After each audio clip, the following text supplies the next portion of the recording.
بسم الله الرحمن الرحيم يا أيها الذين آمنوا أطيعوا الله وأطيعوا الرسول وأولي الأمر منكم فإن تنازعتم في شيء فردوه إلى الله والرسول إن كنتم تؤمنون بالله واليوم الآخر ذلك خير وأحسن تأويلا نحمده ونستعينه ونؤمن به ونتوكل عليه ونعوذ بالله من شرور أنفسنا ومن سيئات أعمالنا من يهده الله فلا مضل له ومن يضلل فلا هادي له ونشهد أن لا إله إلا الله ونشهد أن محمدا عبده ورسوله أرسله بالهدى ودين الحق ليظهره على الدين كله ولو كره المشركون اللهم صل على محمد وعلى آل محمد كما صليت على إبراهيم وعلى آل إبراهيم إنك حميد مجيد اللهم بارك على محمد وعلى آل محمد كما باركت على إبراهيم وعلى آل إبراهيم إنك حميد مجيد أما بعد فإن خير الحديث كتاب الله وخير الهدي هدي محمد صلى الله عليه وسلم وشر الأمور محدثاتها وكل محدثة بدعة وكل بدعة ضلالة أعوذ بالله من الشيطان الرجيم بسم الله الرحمن الرحيم يا أيها الذين آمنوا اتقوا الله حق تقاته ولا تموتن إلا وأنتم مسلمون അസ്സലാമു അലൈക്കും വറഹ്മത്തുള്ളാഹി. രോഗം ഒരു പരാതിയല്ല എന്ന വിഷയത്തെ ആസ്പദമാക്കി നമ്മുടെ ഈ CD ടവറിൽ തന്നെ ഒരു മാസം മുമ്പ് ക്ലാസ് നടന്നിരുന്നു. അത് ശ്രവിച്ചവരും ഓർമ്മയുള്ളവരുമായിരിക്കും നിങ്ങൾ എന്ന ധാരണയിൽ ഞാനതിൻ്റെ തുടർച്ച ആ വിഷയമാണ് ഇന്ന് കൈകാര്യം ചെയ്യുന്നത്. രോഗകാലത്ത് നമ്മൾക്കറിയാം, രോഗം ഒരു പരാതിയുടെ അല്ലെങ്കിൽ ഒരു വിഷമത്തിൻ്റെ, അള്ളാഹുവിനെ നമ്മൾ ആരാധിക്കാത്തതിൻ്റെ പകരം ഒരു ശിക്ഷയായോ ഒന്നും തരുന്നതല്ല. മറിച്ച് രോഗങ്ങൾ നമുക്ക് അള്ളാഹുവിൻ്റെ പ്രവാചകന്മാർക്ക്, അതുപോലെ ഔലിയാക്കന്മാർക്ക്, അതുപോലെ സ്വാലിഹുകൾക്ക്, അതുപോലെ രക്തസാക്ഷിത്വം വരിച്ചവരുടെ മുൻകാല ജീവിതത്തിലും ഒക്കെ തന്നെ രോഗമുണ്ടായിട്ടുണ്ട്. അപ്പോൾ രോഗം എന്നത് ഒരിക്കലും നമ്മൾക്കുള്ള ഒരു ശിക്ഷയായി നമ്മളാരും കാണാൻ പാടില്ല. രോഗകാലത്തുള്ള ആരാധനകളുടെ കുറവുകൾ അത് അമലുകളെ കൊണ്ടു തന്നെ നമ്മൾ കിടന്നുകൊണ്ട് നിർവഹിക്കുന്നതിന് കിട്ടും എന്ന് പറഞ്ഞുകൊണ്ടാണ് കഴിഞ്ഞ ക്ലാസ് നിർത്തിയത് എന്നാണ് ഞാൻ ഓർക്കുന്നത്. ചികിത്സ അത് ചെയ്യണം. എനിക്ക് രോഗമുണ്ട്, അത് ചികിത്സിക്കുകയൊന്നും വേണ്ട, അത് അങ്ങനെ അങ്ങ് സുഖമായിക്കൊള്ളട്ടെ, വേണമെങ്കിൽ മതി എന്നൊന്നും നമുക്ക് പറയാൻ പാടില്ല. കാരണം റസൂലുള്ളാഹി സ്വല്ലല്ലാഹു അലൈഹി വസല്ലം പറഞ്ഞു, ലിക്കുല്ലി ദാഇൻ ദവാഉൻ, എല്ലാ രോഗത്തിനും മരുന്നുണ്ട്. ഫതദാവു, നിങ്ങൾ അതുകൊണ്ട് എന്ത് ചെയ്യണം? അത് ചികിത്സിക്കണം എന്ന് തന്നെയാണ്. ഏത് തരത്തിലുള്ള അനുയോജ്യമായ ചികിത്സകൾ, ഏതെങ്കിലും ചികിത്സ എന്നല്ല. എവിടെയെങ്കിലും ഉണ്ട് എന്ന് കേൾക്കുമ്പോഴേക്ക് അവിടെ ചെന്ന് ആളുകൾ ഇങ്ങനെ പോയി ഇന്ന ഡോക്ടറെ കണ്ടു, അവിടെ കണ്ടു, ഇവിടെ കണ്ടു എന്ന് പറഞ്ഞ് പാലായനത്തിന് പകരം അല്പം ഒന്ന് ശ്രദ്ധിച്ചും ആലോചിച്ചും ചിന്തിച്ചും രോഗത്തിന് ചികിത്സ നൽകേണ്ടതുണ്ട്. ചിലപ്പോൾ അബോധാവസ്ഥയിൽ കിടക്കുന്ന ഒരു രോഗി, ആ രോഗിയോട് നമുക്ക് എവിടേക്കാണ് കൊണ്ടുപോകേണ്ടത് എന്ന് അറിയില്ല. നമ്മൾ കൂടിയാലോചിച്ചിട്ട് അയാൾക്ക് ചികിത്സ കൊടുക്കേണ്ട കാര്യത്തിൽ ഒരു തീരുമാനത്തിൽ രണ്ട് അഭിപ്രായങ്ങൾ വന്നു എന്ന് വരാം. ഉമ്മ ഒന്ന് പറഞ്ഞു എന്ന് വരാം, ജ്യേഷ്ഠൻ മറ്റൊന്ന് പറഞ്ഞു എന്ന് വരാം, ഓപ്പറേഷൻ ചെയ്യണമെന്ന് പറഞ്ഞു എന്ന് വരാം, ചെയ്യണ്ട എന്ന് പറഞ്ഞു എന്ന് വരാം. ആ ഒരു അഭിപ്രായത്തിന് തെരഞ്ഞെടുപ്പിൻ്റെ ഒരു നിസ്കാരം റസൂലുള്ളാഹി സ്വല്ലല്ലാഹി അലൈഹി വസല്ലം എന്ത് തീരുമാനത്തിനും നമ്മളെ പഠിപ്പിച്ചിട്ടുണ്ട്. ഒളുവെടുത്ത് 2 റക്അത്ത് നിസ്കരിച്ച് കഴിഞ്ഞ് റബ്ബ് നമുക്ക് തരുന്ന തോന്നൽ, ആ തോന്നലാണ് ആ കാര്യത്തിലുള്ള തീരുമാനം. ഏത് മരുന്നാണ്, ഏത് ചികിത്സയാണ്, എങ്ങനെയാകണം, അത് എങ്ങനെ ഗുണകരമായി വരും, അതൊക്കെ അള്ളാഹുവിൻ്റെ കൽപ്പന, റസൂലുള്ളാഹി സ്വല്ലല്ലാഹു അലൈഹി വസല്ലമയുടെ വാചകം നമ്മൾ കേൾക്കുക. ഫഇദാ ഉസീബ ദവാഉദ്ദ, നിങ്ങൾക്ക് ഒരാളുടെ രോഗത്തിൻ്റെ അതിനുള്ള ശമനത്തിനുള്ള മരുന്ന് അത് ഉപയോഗപ്പെട്ട് കഴിഞ്ഞാൽ, ബാധിച്ചു കഴിഞ്ഞാൽ, ബരിഅ ബിഇദ്നില്ല, അള്ളാഹുവിൻ്റെ അനുവാദത്തോടു കൂടി തന്നെ അത് സുഖമാകുന്നതാണ്, അതിൽ നിന്ന് രോഗം ഒഴിവായി പോകുന്നതാണ് എന്നാണ്. അപ്പോൾ ഇങ്ങനെയുള്ള ഒരു വിശ്വാസിക്ക് നമ്മൾ കഴിക്കേണ്ടുന്ന മരുന്ന് അതിൻ്റേത് തന്നെ ആകണം. അത് ഒരു ദിവസം ഇന്ന ഗുളിക കഴിച്ച്, ആ ഗുളിക കഴിച്ച് 2 ദിവസം കഴിഞ്ഞ് വേറൊരു ഗുളിക കഴിച്ച് ഇതൊന്നും സുഖമാകുന്നില്ല, ഇങ്ങനെയൊന്നും ധൃതിപ്പെടാൻ പാടില്ല എന്ന് കഴിഞ്ഞ ക്ലാസ്സിൽ ഓർമ്മപ്പെടുത്തിയതാണ്. അപ്പോൾ ചികിത്സ ചെയ്യണം. അത് ഓവർ പണം ചെലവഴിക്കുക എന്നല്ല, നമ്മൾ പണം ചെലവഴിച്ചുകൊണ്ടും നമ്മളുടെ അധ്വാനം ചെലവഴിച്ചും നമ്മളുടെ സമയത്തെ നമ്മൾ ചെലവഴിച്ചുകൊണ്ടും നമ്മൾ ചികിത്സ ചെയ്യേണ്ടത് തന്നെയാണ്. പക്ഷേ അതിൻ്റേതായ ചികിത്സ തന്നെ ആകണം. ചികിത്സയിൽ ഞാനും നിങ്ങളും ശ്രദ്ധിക്കാനുള്ളത്, ഹറാമായ രൂപത്തിലുള്ള ചികിത്സകളിലേക്ക് നമ്മൾ പോകാൻ പാടില്ല. ഇപ്പോൾ ഹറാം എന്ന് ഒരു ദിനം ഇങ്ങനെ ഒരു ക്ലാസ്സിൽ പറഞ്ഞപ്പോൾ ഒരു സഹോദരിയുടെ ഒരു കുറിപ്പ് വന്നിരുന്നു. കാരണം പുരുഷനായ ഡോക്ടർ സ്ത്രീയായ ഞങ്ങളെ സ്പർശിക്കുന്നത് ഹറാമാണ്, അതുകൊണ്ട് ആ രൂപത്തിൽ ചികിത്സ നടക്കുന്നത് ആണോ ഈ വിരോധിക്കപ്പെട്ടിട്ടുള്ളത് എന്ന്. ചികിത്സയുടെ രംഗത്ത് നമുക്ക് ഇളവുകളുണ്ട്, അത് ദുരുപയോഗം ചെയ്യപ്പെടാതിരിക്കുക. സ്ത്രീക്ക് സ്ത്രീ ഡോക്ടറുണ്ടോ എന്ന് അന്വേഷിക്കുക.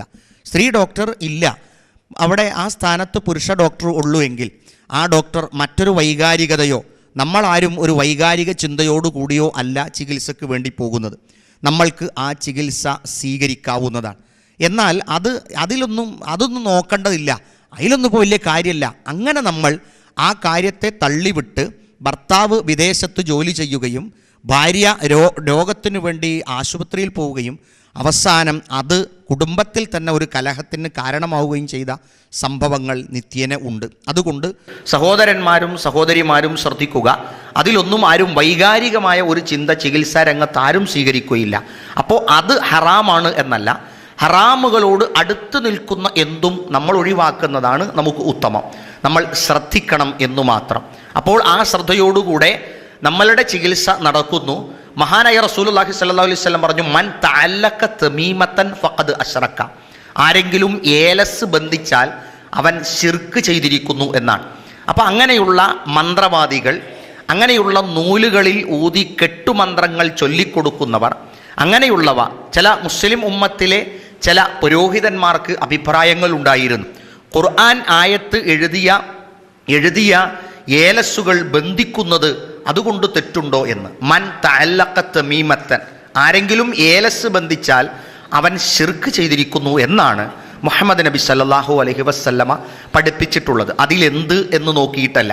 അപ്പോൾ എന്നാൽ ആ നബി തന്നെയാണ് നമുക്ക് രോഗം വരുമ്പോൾ അള്ളാഹുവിൻ്റെ കലാമുകളെ ഓതുവാനും ആ ഓതിക്കൊണ്ട് അള്ളാഹുവിനോട് പ്രാർത്ഥിക്കുവാനും പഠിപ്പിച്ചിട്ടുള്ളത്. വിദേശ രാജ്യത്ത് പോകുന്ന ഒരു സഹോദരൻ പറഞ്ഞു, പാകിസ്ഥാനികൾ എന്ന് പറയുന്ന നമ്മുടെ ഒരു വിരുദ്ധ രാജ്യം എന്ന നിലക്കല്ല, പാകിസ്ഥാനികൾ കൂടുതൽ തിങ്ങി ജോലി ചെയ്യുന്ന സ്ഥലത്ത് ബുക്ക് സ്റ്റാളുകളിലും ചെറിയ സൂപ്പർ മാർക്കറ്റിലും ചെന്നാൽ ചെറിയ ഖുർആൻ വാങ്ങാൻ കിട്ടുമെന്നാണ്. ചെറിയ ഖുർആൻ. അപ്പോൾ അത് വാങ്ങി നോക്കിയാൽ അതിൽ ഓതാനൊന്നും കഴിയില്ല.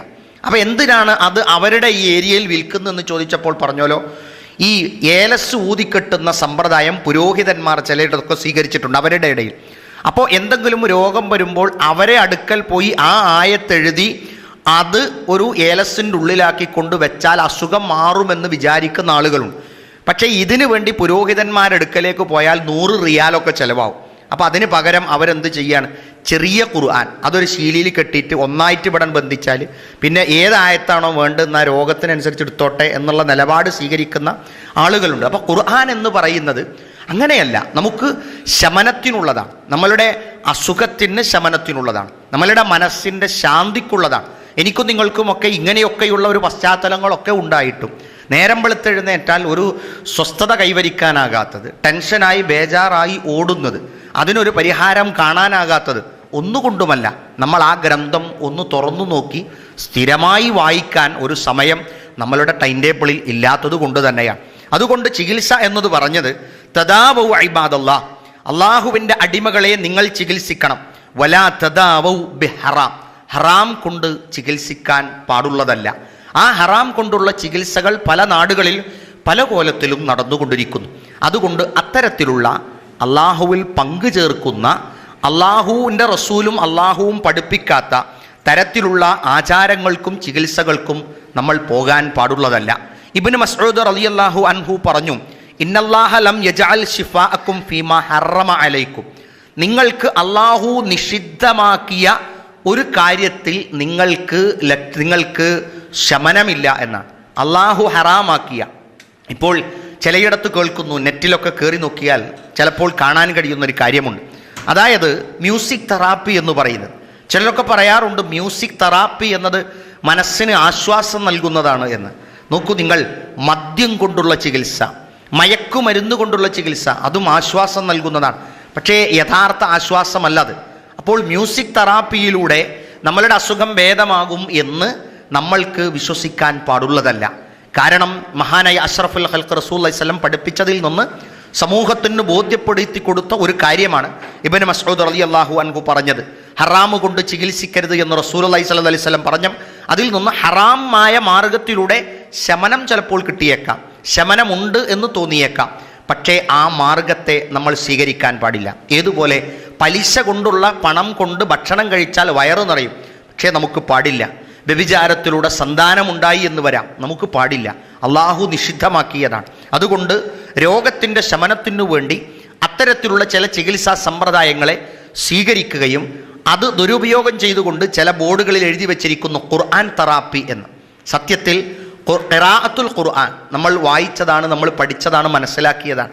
അതിനൊരു പ്രത്യേക കേന്ദ്രങ്ങളോ അത്തരത്തിലുള്ള ഒരു സൈൻ ബോർഡുകളോ വെച്ച് മനഃശാസ്ത്രകാരന്മാർ മുസ്ലിം ഉമ്മത്തിലെ വിശ്വാസികളെ ചൂഷണം ചെയ്യുന്നു എന്ന് കേൾക്കുന്നു. അത് അവർ ഖുർആനിൻ്റെ ആയത്തിൻ്റെ കൂടെ മ്യൂസിക് കൂടി ഉൾപ്പെടുത്തിക്കൊണ്ടാണ് ചെവിയിലേക്ക് അവർക്ക് അത് വെച്ചു കൊടുക്കുന്നത്.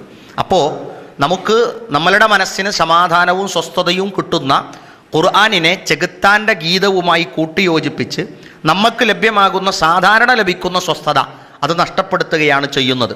രോഗങ്ങളുടെ കൂട്ടത്തിൽ മനുഷ്യന് മാനസികമായ ഒരുപാട് രോഗങ്ങളുണ്ട്. നമ്മളുടെയൊക്കെ പല രോഗങ്ങളുടെയും കാരണം നമ്മളുടെ മനസ്സിൻ്റെ കരുത്തില്ലായ്മയാണ്. മനസ്സിന് നമ്മൾ കരുത്തു കൊടുക്കുന്നിടത്ത് പലപ്പോഴും നമ്മളൊക്കെ തകർന്നു പോകുന്നു. കാരണം ആമാശയത്തിന് ഭക്ഷണം കൊടുത്തു, നമ്മളുടെ കാതിനുള്ള കുറച്ച് സൗണ്ട് കുട്ടികളെ നമ്മുടെ കാതിനുള്ള കേൾവിക്കുള്ള അവസരം നമ്മൾ കൊടുത്തു, അതേപോലെ നമ്മുടെ കണ്ണിന് നമ്മൾ ആനന്ദം കൊടുത്തു, നമ്മുടെ ഹൃദയത്തിന് കൊടുക്കേണ്ടുന്ന ഭക്ഷണം നമ്മൾ കൊടുക്കുന്നില്ല. അതുകൊണ്ട് തന്നെയാണ് നമ്മളുടെ മനസ്സ് പലപ്പോഴും വിഷമമുണ്ടാകും. ആ വിഷമം പിന്നീട് രോഗമായി വരും. അത് നമുക്ക് തലവേദന ഉണ്ടാക്കും. ആ തലവേദന തുടർന്ന് മറ്റുള്ള രോഗങ്ങൾ കൂടി ബാധിക്കും.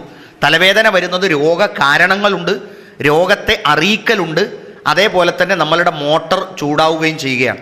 അതിനെ തുടർന്ന് നമ്മളുടെ മറ്റു ആരോഗ്യ പ്രശ്നങ്ങളൊക്കെ ഉണ്ടാകും. ഓർക്കുക, റസൂലുള്ളാഹി സ്വല്ലല്ലാഹി അലൈഹി വസല്ലം പറഞ്ഞതായി ഇമാം ബുഖാരി റഹ്മത്തുള്ളാഹി അലൈഹി ഉദ്ധരിക്കുകയാണ്, മൻ ഖറഅൽ കുർസിയ ഫീ ലൈലത്തിൻ, ആരെങ്കിലും ആയത്തുൽ കുർസി രാത്രിയിൽ പാരായണം ചെയ്താൽ ലം യസൽ അലൈഹി മിനല്ലാഹി ഹാഫിളുൻ വലം യഖറബുഹു ശൈത്വാനുൻ ഹത്താ യുസ്ബിഹ, ആരെങ്കിലും അങ്ങനെ പ്രാർത്ഥിക്കുന്നുവെങ്കിൽ ചൊല്ലുന്നുവെങ്കിൽ അള്ളാഹുവിൻ്റെ അടുക്കൽ നിന്നുള്ള ഒരു സംരക്ഷണം അവന് ലഭിക്കാതിരിക്കുകയില്ല. അവനെ സംബന്ധിച്ചിടത്തോളം അവനെ അടുക്കുകയില്ല അള്ളാഹുവിൻ്റെ എതിരാളിയായ പിശാച്ച് ഹത്താ യുസ്ബിഹ, നേരം വെളുക്കുന്നത് വരെ എന്നാണ്. അതുകൊണ്ടാണ് ഞാനും നിങ്ങളുമൊക്കെ മദ്രസയിൽ വെച്ച് പഠിച്ചത്, നമ്മൾ രാത്രി കിടക്കുമ്പോൾ നമ്മൾ അംഗശുദ്ധി വരുത്തിക്കൊണ്ട് ശുദ്ധിയോടുകൂടെ ആരാധനയൊക്കെ നിർവഹിച്ചിട്ടാണ് നമ്മൾ കിടക്കുന്നത്. ആ കിടക്കുമ്പോൾ എന്തു ചൊല്ലണം? നമുക്കൊരുപാട് തിരക്കുകൾ ഉണ്ടാകാം, അല്ലേ? ഇന്ന് രാവിലെ കണ്ടുമുട്ടിയപ്പോൾ ഒരു സഹോദരൻ പറഞ്ഞു, ഞാൻ ലൈവായിട്ട് മുത്തുനബിയുടെ മുടിയെക്കുറിച്ചുള്ള വിവാദം കണ്ടിരിക്കുകയായിരുന്നു. അപ്പോൾ എത്ര വരെ കടന്നു എന്നാ, അപ്പോൾ നിന്നു എന്നാ, അപ്പോൾ പറഞ്ഞ അയാൾ 11:30 വരെ കാത്തുന്നു. നോക്കിങ്ങൾ, അഷ്റഫുൽ ഖൽഖ് റസൂലുള്ളാഹി സ്വല്ലല്ലാഹു അലൈഹി വസല്ലം പറഞ്ഞ ഇശ കഴിഞ്ഞാൽ ഞങ്ങൾ കിടക്കാൻ വൈകരുത് എന്നാ. എന്നിട്ട് നബിനെ കുറിച്ചുള്ള മുടിൻ്റെ ചർച്ച കേട്ടിട്ട് 11:30 വരെ ഇരുന്ന് കഴിഞ്ഞാൽ എന്തൊക്കെ ജീവിതത്തിൻ്റെ ചര്യകൾക്കാണ് നമുക്ക് വ്യതിയാനം വരുന്നത്. അപ്പോൾ നബി സല്ലല്ലാഹു അലൈഹി വസല്ലം പറഞ്ഞ് നമ്മളെല്ലാം കേൾക്കുമ്പോഴാണ് നമുക്ക് ഇസ്ലാമികമായ ജീവിതത്തിൻ്റെ ഒരു സ്വസ്ഥത കിട്ടുകയുള്ളൂ. നമ്മളോട് ചെകുത്താൻ പറഞ്ഞതാണ്, അല്ലേ? പ്രായം ചെന്ന ആളുകൾ അവർക്ക് ഉറക്കം കുറവാണ് എന്ന് ഞാനും നിങ്ങളും പറഞ്ഞു പ്രചരിപ്പിക്കുകയാണ്. എന്താണ് അവർക്ക് ഉറക്കം കുറവാണ് എന്ന് പറയാനുള്ള കാരണം? അവർ ഉറക്കം കുറവായതുകൊണ്ട് അവർക്ക് സുബഹിക്ക് എഴുന്നേൽക്കാനാണ്. സത്യം അങ്ങനെയല്ല. 8:30-9 മണിക്ക് കിടക്കുന്ന ഒരാൾക്ക് സുബഹിക്ക് എഴുന്നേറ്റാൽ അയാൾക്ക് 8 മണിക്കൂർ ഉറക്കം കിട്ടുന്നു. 9 മണിക്ക് കിടക്കുന്നു അയാൾ, 10, 11, 12, 1, 2, 3, 4, 5, 8 മണിക്കൂർ അയാൾക്ക് ഉറക്കം കിട്ടി. പക്ഷേ ഞാനും നിങ്ങളും നമ്മളോട് ചെകുത്താൻ പറഞ്ഞതാണ്, നിങ്ങൾ സുബഹിക്ക് എഴുന്നേറ്റാൽ ഉറക്കു പോകുമെന്ന്. പക്ഷേ റസൂലുള്ളാഹി സ്വല്ലല്ലാഹി അലൈഹി വസല്ലം പറഞ്ഞ ആ സമയത്ത് നമ്മൾ കിടക്കുന്നുവെങ്കിൽ നമ്മളുടെ ശരീരത്തിന് കിട്ടേണ്ടുന്ന വിശ്രമത്തെ അവിടെ കിട്ടുന്നുണ്ട്. പകരം നമ്മൾ 12 മണിക്കാണ് കിടക്കുന്നത്. 1, 2, 3, 4, 5, 6, 7, 8 മണിക്കാണ് എഴുന്നേക്കണ്. നമുക്കും ബാപ്പാക്കും കിട്ടുന്നത് മണിക്കൂർ കണക്കാണ്. പക്ഷേ ആ കണക്കിൽ ഒരുപാട് വ്യത്യാസങ്ങൾ വരുന്നു, സുബഹി നഷ്ടപ്പെടുന്നു. അപ്പോൾ നമ്മളുടെ ശരീരത്തെ നമ്മൾ കാത്തു സൂക്ഷിക്കേണ്ടത് ചര്യയിലൂടെ തന്നെയാണ്. ആ ചര്യ കൊണ്ട് നമുക്ക് ലഭിക്കേണ്ടുന്ന വ്യായാമവും കിട്ടുന്നു. ആ റസൂലുള്ളാഹി സ്വല്ലല്ലാഹി അലൈഹി വസല്ലം പഠിപ്പിച്ചതാണ്, രാത്രി നിങ്ങൾ കിടക്കുമ്പോൾ കിടത്തം നമ്മൾ ബിസ്മി ചൊല്ലിക്കൊണ്ട് കിടക്കുകയും ഹംദ് ചൊല്ലിക്കൊണ്ട് എഴുന്നേൽക്കുകയും ചെയ്യുമ്പോൾ അത് ഉത്തമമായ ഒരു സൽക്കർമ്മമാണ്. ആ സൽക്കർമ്മം നമുക്ക് നഷ്ടപ്പെടാൻ പാടില്ല.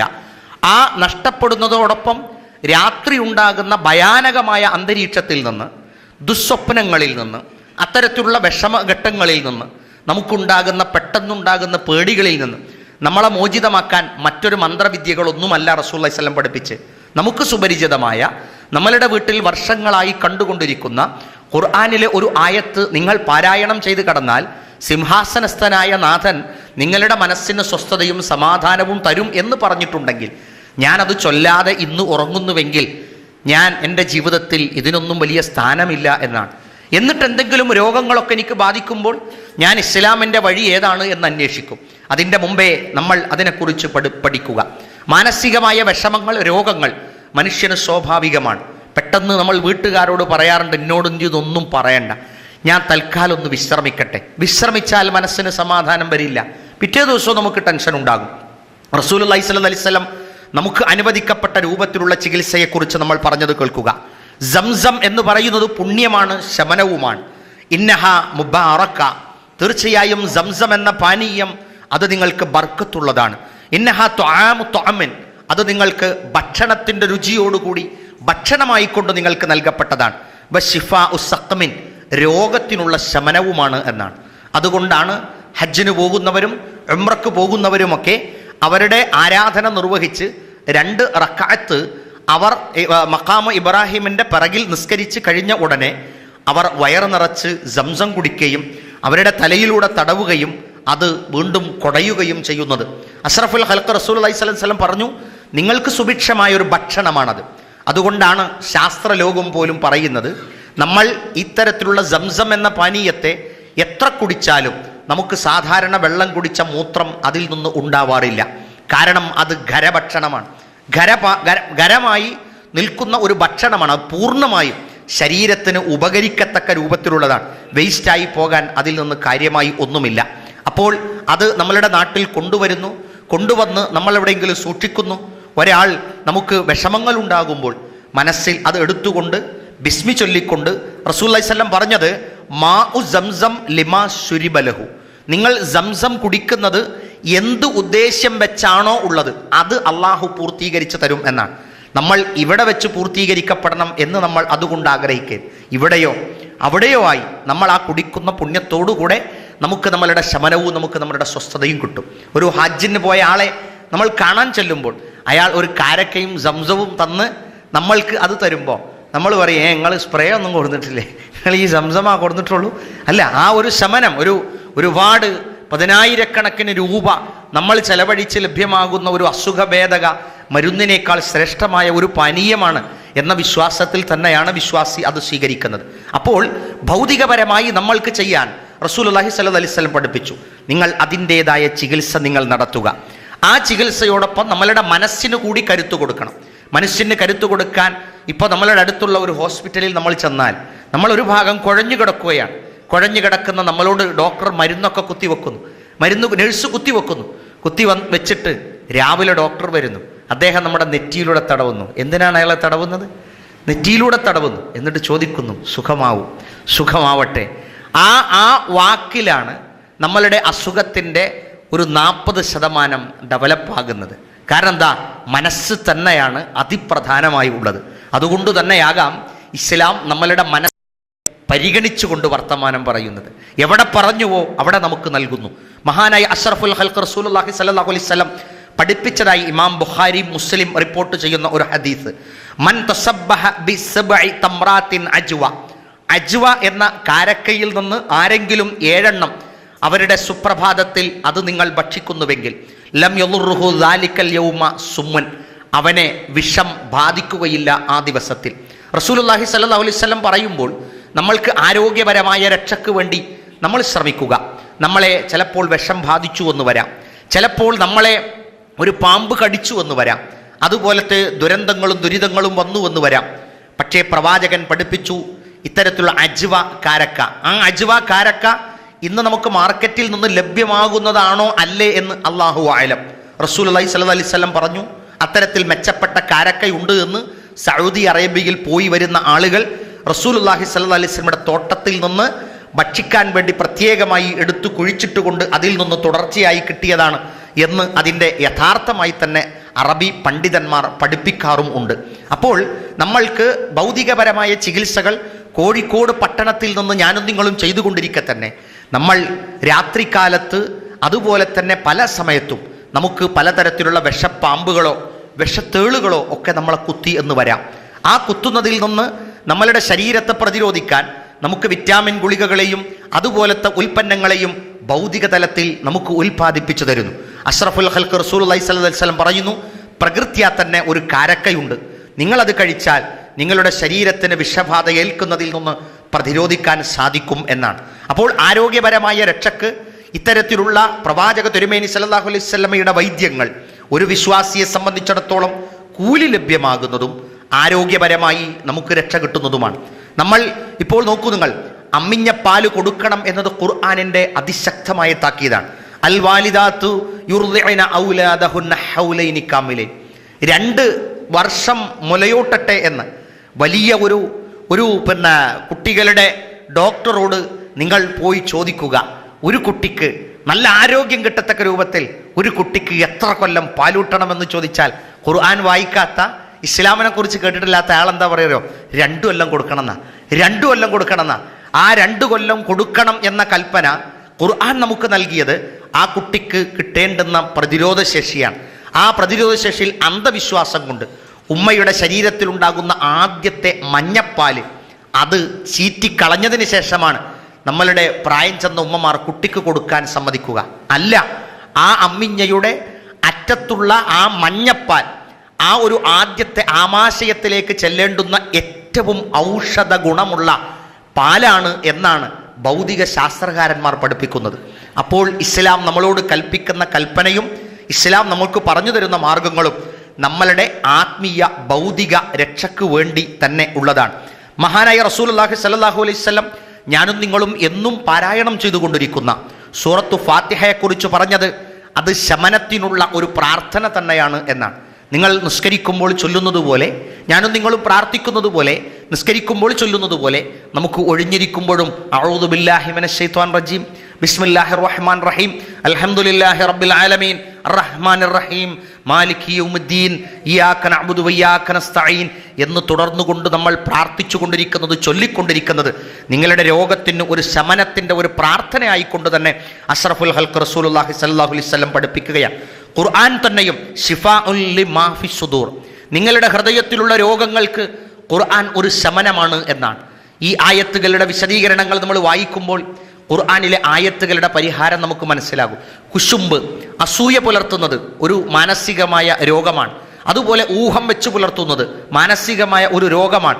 അതുപോലെ മറ്റുള്ളവരെ തെറ്റിദ്ധരിക്കുന്നത് ഒരു രോഗമാണ്. ഇങ്ങനെയുള്ള ഒരുപാട് രോഗങ്ങൾക്ക് ഖുർആനിൻ്റെ വചനത്തിലൂടെ നമുക്ക് ശമനം കണ്ടെത്താം. അതോടൊപ്പം നമ്മൾക്ക് വിഷമം അനുഭവിക്കുന്നു, എന്താണെന്ന് മനസ്സിലാകുന്നില്ല, വിഷമിക്കേണ്ടതില്ല. പരിശുദ്ധ ഖുർആനിലെ സൂറത്തുൽ മുഅവ്വദത്തൈനി നമ്മൾ പാരായണം ചെയ്യുക. രാത്രി കിടക്കുമ്പോൾ അഷ്റഫുൽ ഖൽഖ് റസൂലുള്ളാഹി സ്വല്ലല്ലാഹു അലൈഹി വസല്ലം പഠിപ്പിച്ചിട്ടുണ്ട്, നമ്മൾ ശുദ്ധി വരുത്തിക്കൊണ്ട് പ്രാർത്ഥിക്കുക, ആയത്തുൽ കുർസി ചൊല്ലുക, ഫാത്തിഹ ചൊല്ലുക, സൂറത്തുൽ ഇഖ്ലാസ്, സൂറത്തുൽ മുഅവ്വദത്തൈനി. ഈ മുഅവ്വദത്തൈനിയും ഓതിയതിന് ശേഷം നിങ്ങൾ ഊതിക്കൊണ്ട് കയ്യിലേക്ക്, കൈ റസൂലുള്ളാഹി സ്വല്ലല്ലാഹു അലൈഹി വസല്ലം പ്രാർത്ഥിക്കുമ്പോൾ ഇങ്ങനെയായിരുന്നു വെച്ചിരുന്നത്, ഇങ്ങനെയല്ല, ഇങ്ങനെയാണ് ചേർത്ത് പിടിച്ചാണ്.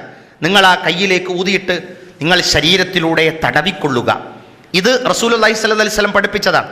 അതിന് ഒരു ഖാളിയെ തെരഞ്ഞു നടക്കേണ്ട നിങ്ങളും ഞാനും, ഏതെങ്കിലും ഒരു പാതിരിയെ തെരഞ്ഞു നടക്കണ്ട, ഒരു സ്പെഷ്യലൈസ്ഡ് വ്യക്തിയെ നമ്മൾ തിരയേണ്ട. നമ്മൾ തന്നെ നമ്മൾ മദ്രസയിൽ വെച്ച് പഠിച്ചതാണ്. നമ്മളുടെ വീട്ടിലുള്ള 5 വയസ്സ് 6 വയസ്സായ കുട്ടിക്ക് പോലും അതറിയാം.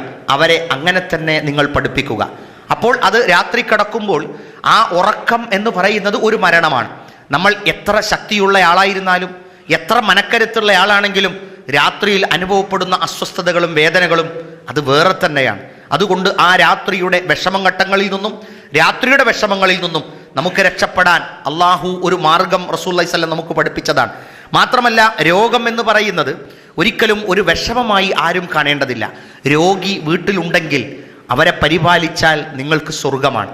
ഭാര്യ, പ്രിയപ്പെട്ടവരെ ഓർക്കുക, ആധുനിക കാലഘട്ടമാണ്. നമ്മൾക്ക് അള്ളാഹു വളരെ ധന്യമായി ഒരു സഖിയെ തന്നു. ഇപ്പോൾ ആധുനികമായി കണ്ടുകൊണ്ടിരിക്കുന്നത് ജനിക്കുന്ന കുട്ടിയുടെ ജനനേന്ദ്രിയത്തിലൂടെ രക്തം ഒഴുകുന്ന ഒരു അസുഖം ആധുനികമായി കാണുന്നതാണ്.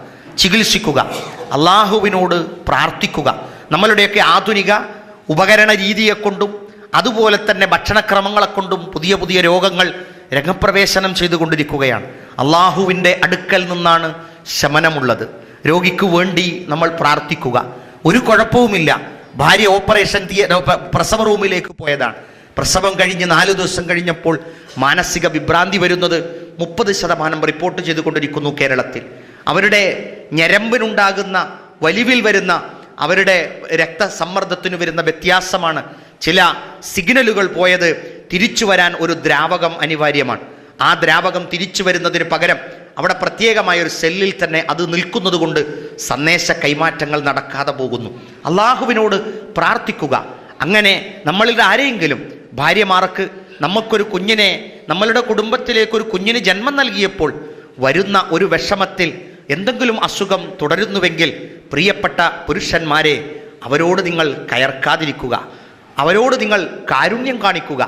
അത് അള്ളാഹു തന്ന, നമ്മൾക്ക് സ്വർഗം വാങ്ങാൻ അള്ളാഹു തന്ന ഒരു അവസരമായിരിക്കും എന്ന് മാത്രം പ്രതീക്ഷിക്കുക. അങ്ങനെ ഒരവസരത്തിൽ ഭാര്യയെ വിവാഹമോചനം ചെയ്ത് ശേഷം വിവാഹമോചനം ചെയ്ത് 3 കൊല്ലം കഴിഞ്ഞപ്പോൾ ഒരു ഭാഗം കുഴഞ്ഞുപോയ ഒരു സഹോദരനെക്കുറിച്ച് അറിവുള്ളവരാണ് മലപ്പുറം ജില്ലയിലുള്ള ആളുകൾ. അതുകൊണ്ട് വിഷമങ്ങളും രോഗങ്ങളും റസൂലുള്ളാഹി സ്വല്ലല്ലാഹു അലൈഹി വസല്ലം പറഞ്ഞു, ഇന്നല്ലാഹ ഇദാ അഹബ്ബ ഖൗമൻ, ഏതെങ്കിലും ഒരു സമൂഹത്തെ അള്ളാഹു ഇഷ്ടപ്പെട്ടാൽ ഇബ്തലാഹും, അവരെ അള്ളാഹു പരീക്ഷിക്കും എന്നാണ്. നമ്മുടെ കുടുംബത്തെ അള്ളാഹുവിന് ഇഷ്ടമാണെങ്കിൽ നമ്മളുടെ കുടുംബത്തെ അള്ളാഹു പരീക്ഷിക്കും. പാണ്ടിക്കാട് എന്ന് പറയുന്ന എൻ്റെ ദേശത്തിനടുത്തുള്ള സ്ഥലം, ഡ്രൈവിംഗ് സ്കൂൾ നടത്തിയിരുന്ന സഹോദരൻ പെട്ടെന്ന് കുഴഞ്ഞു വീണ് മരിച്ചു. ആ കുഴഞ്ഞു വീണ് മരിച്ചപ്പോൾ അദ്ദേഹത്തിൻ്റെ 3 കുട്ടികളെയും കൊണ്ട് മൊയ്തീൻ ക കടയിൽ വന്നു ചായ കുടിക്കാൻ. മൊയ്തീൻ ക എന്തുണ്ട് വിശേഷം എന്ന് ചോദിച്ചപ്പോൾ അദ്ദേഹം പറഞ്ഞു, എനിക്ക് ഈ 3 കുട്ടികളെ പടച്ചോൻ്റെ കയ്യേക്ക് തന്നാൽ എനിക്ക് സ്വർഗം വാങ്ങാൻ. അങ്ങനെ ഈ ഉമ്മയും ഈ ഉപ്പയും ഈ കുട്ടികളെ നോക്കിക്കൊണ്ടിരിക്കെ ഉമ്മ കുഴഞ്ഞു വീണ് മരിച്ചു. ഈ ഉപ്പ മാത്രം ബാക്കിയായി. ആ ഉപ്പയും കഴിഞ്ഞ 2 ആഴ്ച മുമ്പ് മരിച്ചു. ഇനി ആ വീട്ടിൽ ആരുമില്ല. അള്ളാഹുവിൻ്റെ തീരുമാനങ്ങളാണിതൊക്കെ. രോഗമില്ലാതെ വേർപെട്ടു പോകുന്നത് രോഗിയെ മരിച്ച ആളെ സംബന്ധിച്ചിടത്തോളം സന്തോഷകരമായ ഒരു അവസ്ഥയാണ്. പക്ഷേ നോക്കൂ, നിങ്ങൾ അന്യമായി പോകുന്നത് അതൊന്നും ഒരു കുടുംബത്തോടുള്ള ശാപമല്ല, ഒരു കുടുംബത്തോടുള്ള ദേഷ്യമല്ല. ഇമാം മുഹമ്മദ് റഹ്മത്തുള്ളാഹി അലൈഹി റിപ്പോർട്ട് ചെയ്ത ഹദീസ് നിങ്ങൾ കേട്ടു. ഇന്നല്ലാഹ ഇദാ അഹബ്ബ ഖൗമൻ, അള്ളാഹു ഒരു സമൂഹത്തെ ഇഷ്ടപ്പെട്ടാൽ ഇബ്തലാഹും, അള്ളാഹു അവരെ പരീക്ഷിക്കും എന്നാണ്. വാർദ്ധക്യം ഇന്നൊരു ബേജാറാണ്. വയസ്സായാൽ ആരാ നോക്കുക? വയസ്സായാൽ ആരാ നോക്കുക? ആശങ്കപ്പെടേണ്ട. വയസ്സ് തന്നവൻ, 1-ാം വയസ്സ് തന്നവൻ, 2-ാം വയസ്സ് തന്നവൻ, 3-ാം വയസ്സ് തന്നവൻ അള്ളാഹുവാണ്. അവനാണ് 60-ാം വയസ്സും 70-ാം വയസ്സും തരുന്നത്. അള്ളാഹു നമുക്കതൊരു പരിപാലനത്തിൻ്റെ മാർഗമുണ്ടാക്കി തന്നിട്ടുണ്ട്. ഒരു കാര്യം ഞാനും നിങ്ങൾ ശ്രദ്ധിക്കുക, നമ്മളുടെ കുഞ്ഞുങ്ങൾക്ക് വാത്സല്യം കൊടുത്തു പോറ്റുക. അവർക്ക് അപ്പോൾ ഒരു മനസ്സ് പടച്ചോൻ തന്നുകൊള്ളും. അത് തരാതിരിക്കുകയോ തരികയോ ചെയ്യട്ടെ, നമ്മളതിൻ്റെ ഉത്തരവാദിത്തമില്ല. റസൂലുള്ളാഹി സ്വല്ലല്ലാഹു അലൈഹി വസല്ലം പറഞ്ഞു, ഫഇന്നല്ലാഹ തആല ലം യളഅ ദാഅൻ ഇല്ലാ വലഅ ലഹു ദവാഅൻ, ഒരു രോഗത്തിനും ഒരു മരുന്നില്ലാതെ അള്ളാഹു ഒരു രോഗവും ഇവിടെ ഇറക്കിയിട്ടില്ല.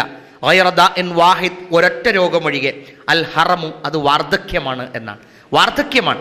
വാർദ്ധക്യത്തെ പ്രതിരോധിക്കാൻ ഒരു ദിവസത്തിൽ 7000 രൂപയുടെ മരുന്ന് കുത്തിവെക്കുന്ന സിനിമാ നടന്മാരുണ്ട്. വാർദ്ധക്യത്തെ പ്രതിരോധിക്കാൻ, മരണത്തെ പ്രതിരോധിക്കാനില്ല. 55, 56, 57, 58, അതിൻ്റെ അപ്പുറം പോകുന്നില്ല. വാർദ്ധക്യത്തെയാണ് നമ്മൾക്ക് വാർദ്ധക്യമുണ്ടാകുന്നത്. വാർദ്ധക്യത്തിൻ്റെ അടയാളം നമ്മുടെ ഉപ്പക്ക് വരുന്നത് നമുക്ക് വിഷമമാണ്. എന്തിനാണ് അങ്ങനെ നമ്മൾ വിഷമിക്കുന്നത്? വാർദ്ധക്യത്തിൻ്റെ അടയാളം അള്ളാഹു നമുക്ക് തരുന്നത് അത് ഒരു അനുഗ്രഹമാണ്, നമ്മളുടെ ഒരു അടയാളമാണത്. ഒരു സീനിയർ സിറ്റിസൻ്റെ ഒരു കാർഡ് നമ്മുടെ കയ്യിലില്ല എങ്കിൽ റെയിൽവേയിൽ ചെന്നിട്ട് പറയാം, ഇങ്ങനെ ഞാൻ പിന്നെ കാർഡ് എടുത്തിട്ടില്ല എങ്കിൽ എനിക്ക് അളവ് തരണം. എന്താ തെളിവ് എന്ന് ചോദിച്ചപ്പോൾ ഒരു കാരനോര് ചൂണ്ടിക്കാണിച്ചു കൊടുത്ത് നരച്ച മുടിയാണ്, ഇനി ഇതിലേറെന്താ തെളിവ് വേണ്ട? ഞാനിങ്ങനെ എൻ്റെ മുമ്പിലുള്ള അയാളെ നോക്കിയിട്ട് ആലോചിച്ചു പോയി, വെറുതെയാണോ? അതൊക്കെ നമ്മൾ കറുപ്പിച്ചിട്ട് ആകെപ്പാടെ ഒരു 35 വയസ്സുകാരനാണെങ്കിൽ നമ്മളെടുത്ത് കാർഡ് ഉണ്ടായാൽ പോലും ചിലപ്പോൾ അളവ് വരില്ല. ഒരു പറയും നിങ്ങൾ കള്ളക്കാർഡ് ഉണ്ടാക്കിയതാണ്. ഒരു യാത്ര പോകുന്ന ഒരു ബസ്സിന് നമ്മൾ കൈ കാട്ടുന്നു, ഡ്രൈവർ നമ്മളെ മുടി കാണുന്നു, നമ്മൾ പ്രായം ചെന്ന ആളാണെന്ന് മനസ്സിലാക്കുന്നു, അയാൾ 1 മിനിറ്റ് നിർത്തി തരും, അല്ലെങ്കിലോ 1 സെക്കൻഡാണ് നിർത്തുള്ളൂ. നമ്മൾ 35 വയസ്സായ ആളല്ലേ എന്ന് വിചാരിക്കും, നമ്മൾ അവിടുന്ന് ആയത്തേക്ക് വീഴും ചെയ്യും. അപ്പോൾ നമുക്കൊരടയാളമാണ് നമ്മുടെ തൊലി ചുളുങ്ങുന്നത്, നമ്മുടെ മുടിക്ക് മാറ്റം വരുന്നത്. അപ്പോൾ ആ വാർദ്ധക്യത്തെ വിഷമത്തോടു കൂടി കണ്ട് അതിന് 10,000-ഓളം രൂപ ഡോക്ടറെ പോയി കണ്ട് കുത്തിവെച്ച് തേച്ച് മിനുക്കി ഇടങ്ങേറാകേണ്ട ഒരു ആവശ്യം എനിക്കോ നിങ്ങൾക്കോ ഇല്ല. വാർദ്ധക്യം എന്ന് പറയുന്നത് നമുക്ക് മരണത്തിൻ്റെ മുമ്പുള്ളൊരു മുന്നറിയിപ്പാണ്. ആ മുന്നറിയിപ്പ് ഞാൻ സ്വീകരിക്കേണ്ടി വരും. ഉപ്പക്ക് വാർദ്ധക്യം വന്നു എന്നത് ഒരു വിഷമത്തോടു കൂടി നിങ്ങൾ ആരും കാണരുത്. വാപ്പ പലപ്പോഴും വിറച്ച് ആയിരിക്കാം വണ്ടിയിലേക്ക് കയറുന്നത്, അല്ലെങ്കിൽ വിഷമത്തോടു കൂടിയായിരിക്കാം, അല്ലെങ്കിൽ പിച്ചും പേയുമൊക്കെ പറയും. രാത്രി കുരക്കും, സുബഹിക്ക് എഴുന്നേറ്റ് കുരക്കുകയും പല്ല് തേക്കുകയും ചെയ്ത വാപ്പയോട് മകൻ പറഞ്ഞതെന്താണെന്നറിയോ? വാപ്പ, നിങ്ങൾ എണ്ണത്തപ്പിൽ എലിയാടിയ പോലെ രാവിലെ ഒച്ചിമുണ്ടാക്കൽ എൻ്റെ ഉറക്ക് കളയില്ലേ. നോക്കൂ നിങ്ങൾ, ആ ഉപ്പ നല്ലൊരു ദീനിയായ ഉപ്പ ആയതുകൊണ്ട് പറഞ്ഞു, മോനെ ആ ജാതി വാക്ക് പറഞ്ഞാൽ തൊള്ളയാൻ അടിച്ചു പൊളിക്കുന്നു. കാരണം ആ വാപ്പ അങ്ങനെ തന്നെയായിരിക്കും പറയേണ്ടി വരിക. അപ്പോൾ വാർദ്ധക്യത്തെ നമ്മൾ ആദരവോടു കൂടി കാണുക, വാർദ്ധക്യത്തെ സന്തോഷത്തോടു കൂടി കാണുക.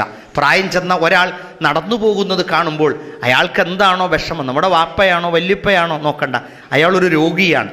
ആ രോഗിയെ സന്ദർശിക്കുന്നതും കാണുന്നതും, പ്രായം ചെന്ന് വീട്ടിലിരിക്കുന്ന ജമാഅത്തിന് വന്നിരുന്ന ഒരാൾ വരാൻ കഴിയാതെ വീട്ടിലിരിക്കുമ്പോൾ ജമാഅത്ത് കഴിഞ്ഞ് അവിടെ പോയി 2 സംസാരമൊക്കെ സംസാരിച്ച് പോരുന്ന ആളുകളുണ്ട്, കൂടെയുള്ളവരായിരുന്നു എന്ന് മനസ്സിലാക്കിക്കൊണ്ട്, അല്ലേ? അതുപോലെ തന്നെ രോഗം ബാധിച്ച് പ്രസവം കഴിഞ്ഞ് കിടക്കുന്ന സഹോദരി രോഗിണിയാണ്. അവിടെ മാമൂലുകളോ ആചാരങ്ങളോ അവിടെ കൊണ്ടുപോയി കൊടുക്കലോ പണം കൊടുക്കലോ ഹലുവ കൊടുക്കലോ ഒന്നുമല്ല. അവിടെ നിങ്ങൾ ചെന്നിട്ട് ആ രോഗിയെ സന്ദർശിച്ചു പോരുക.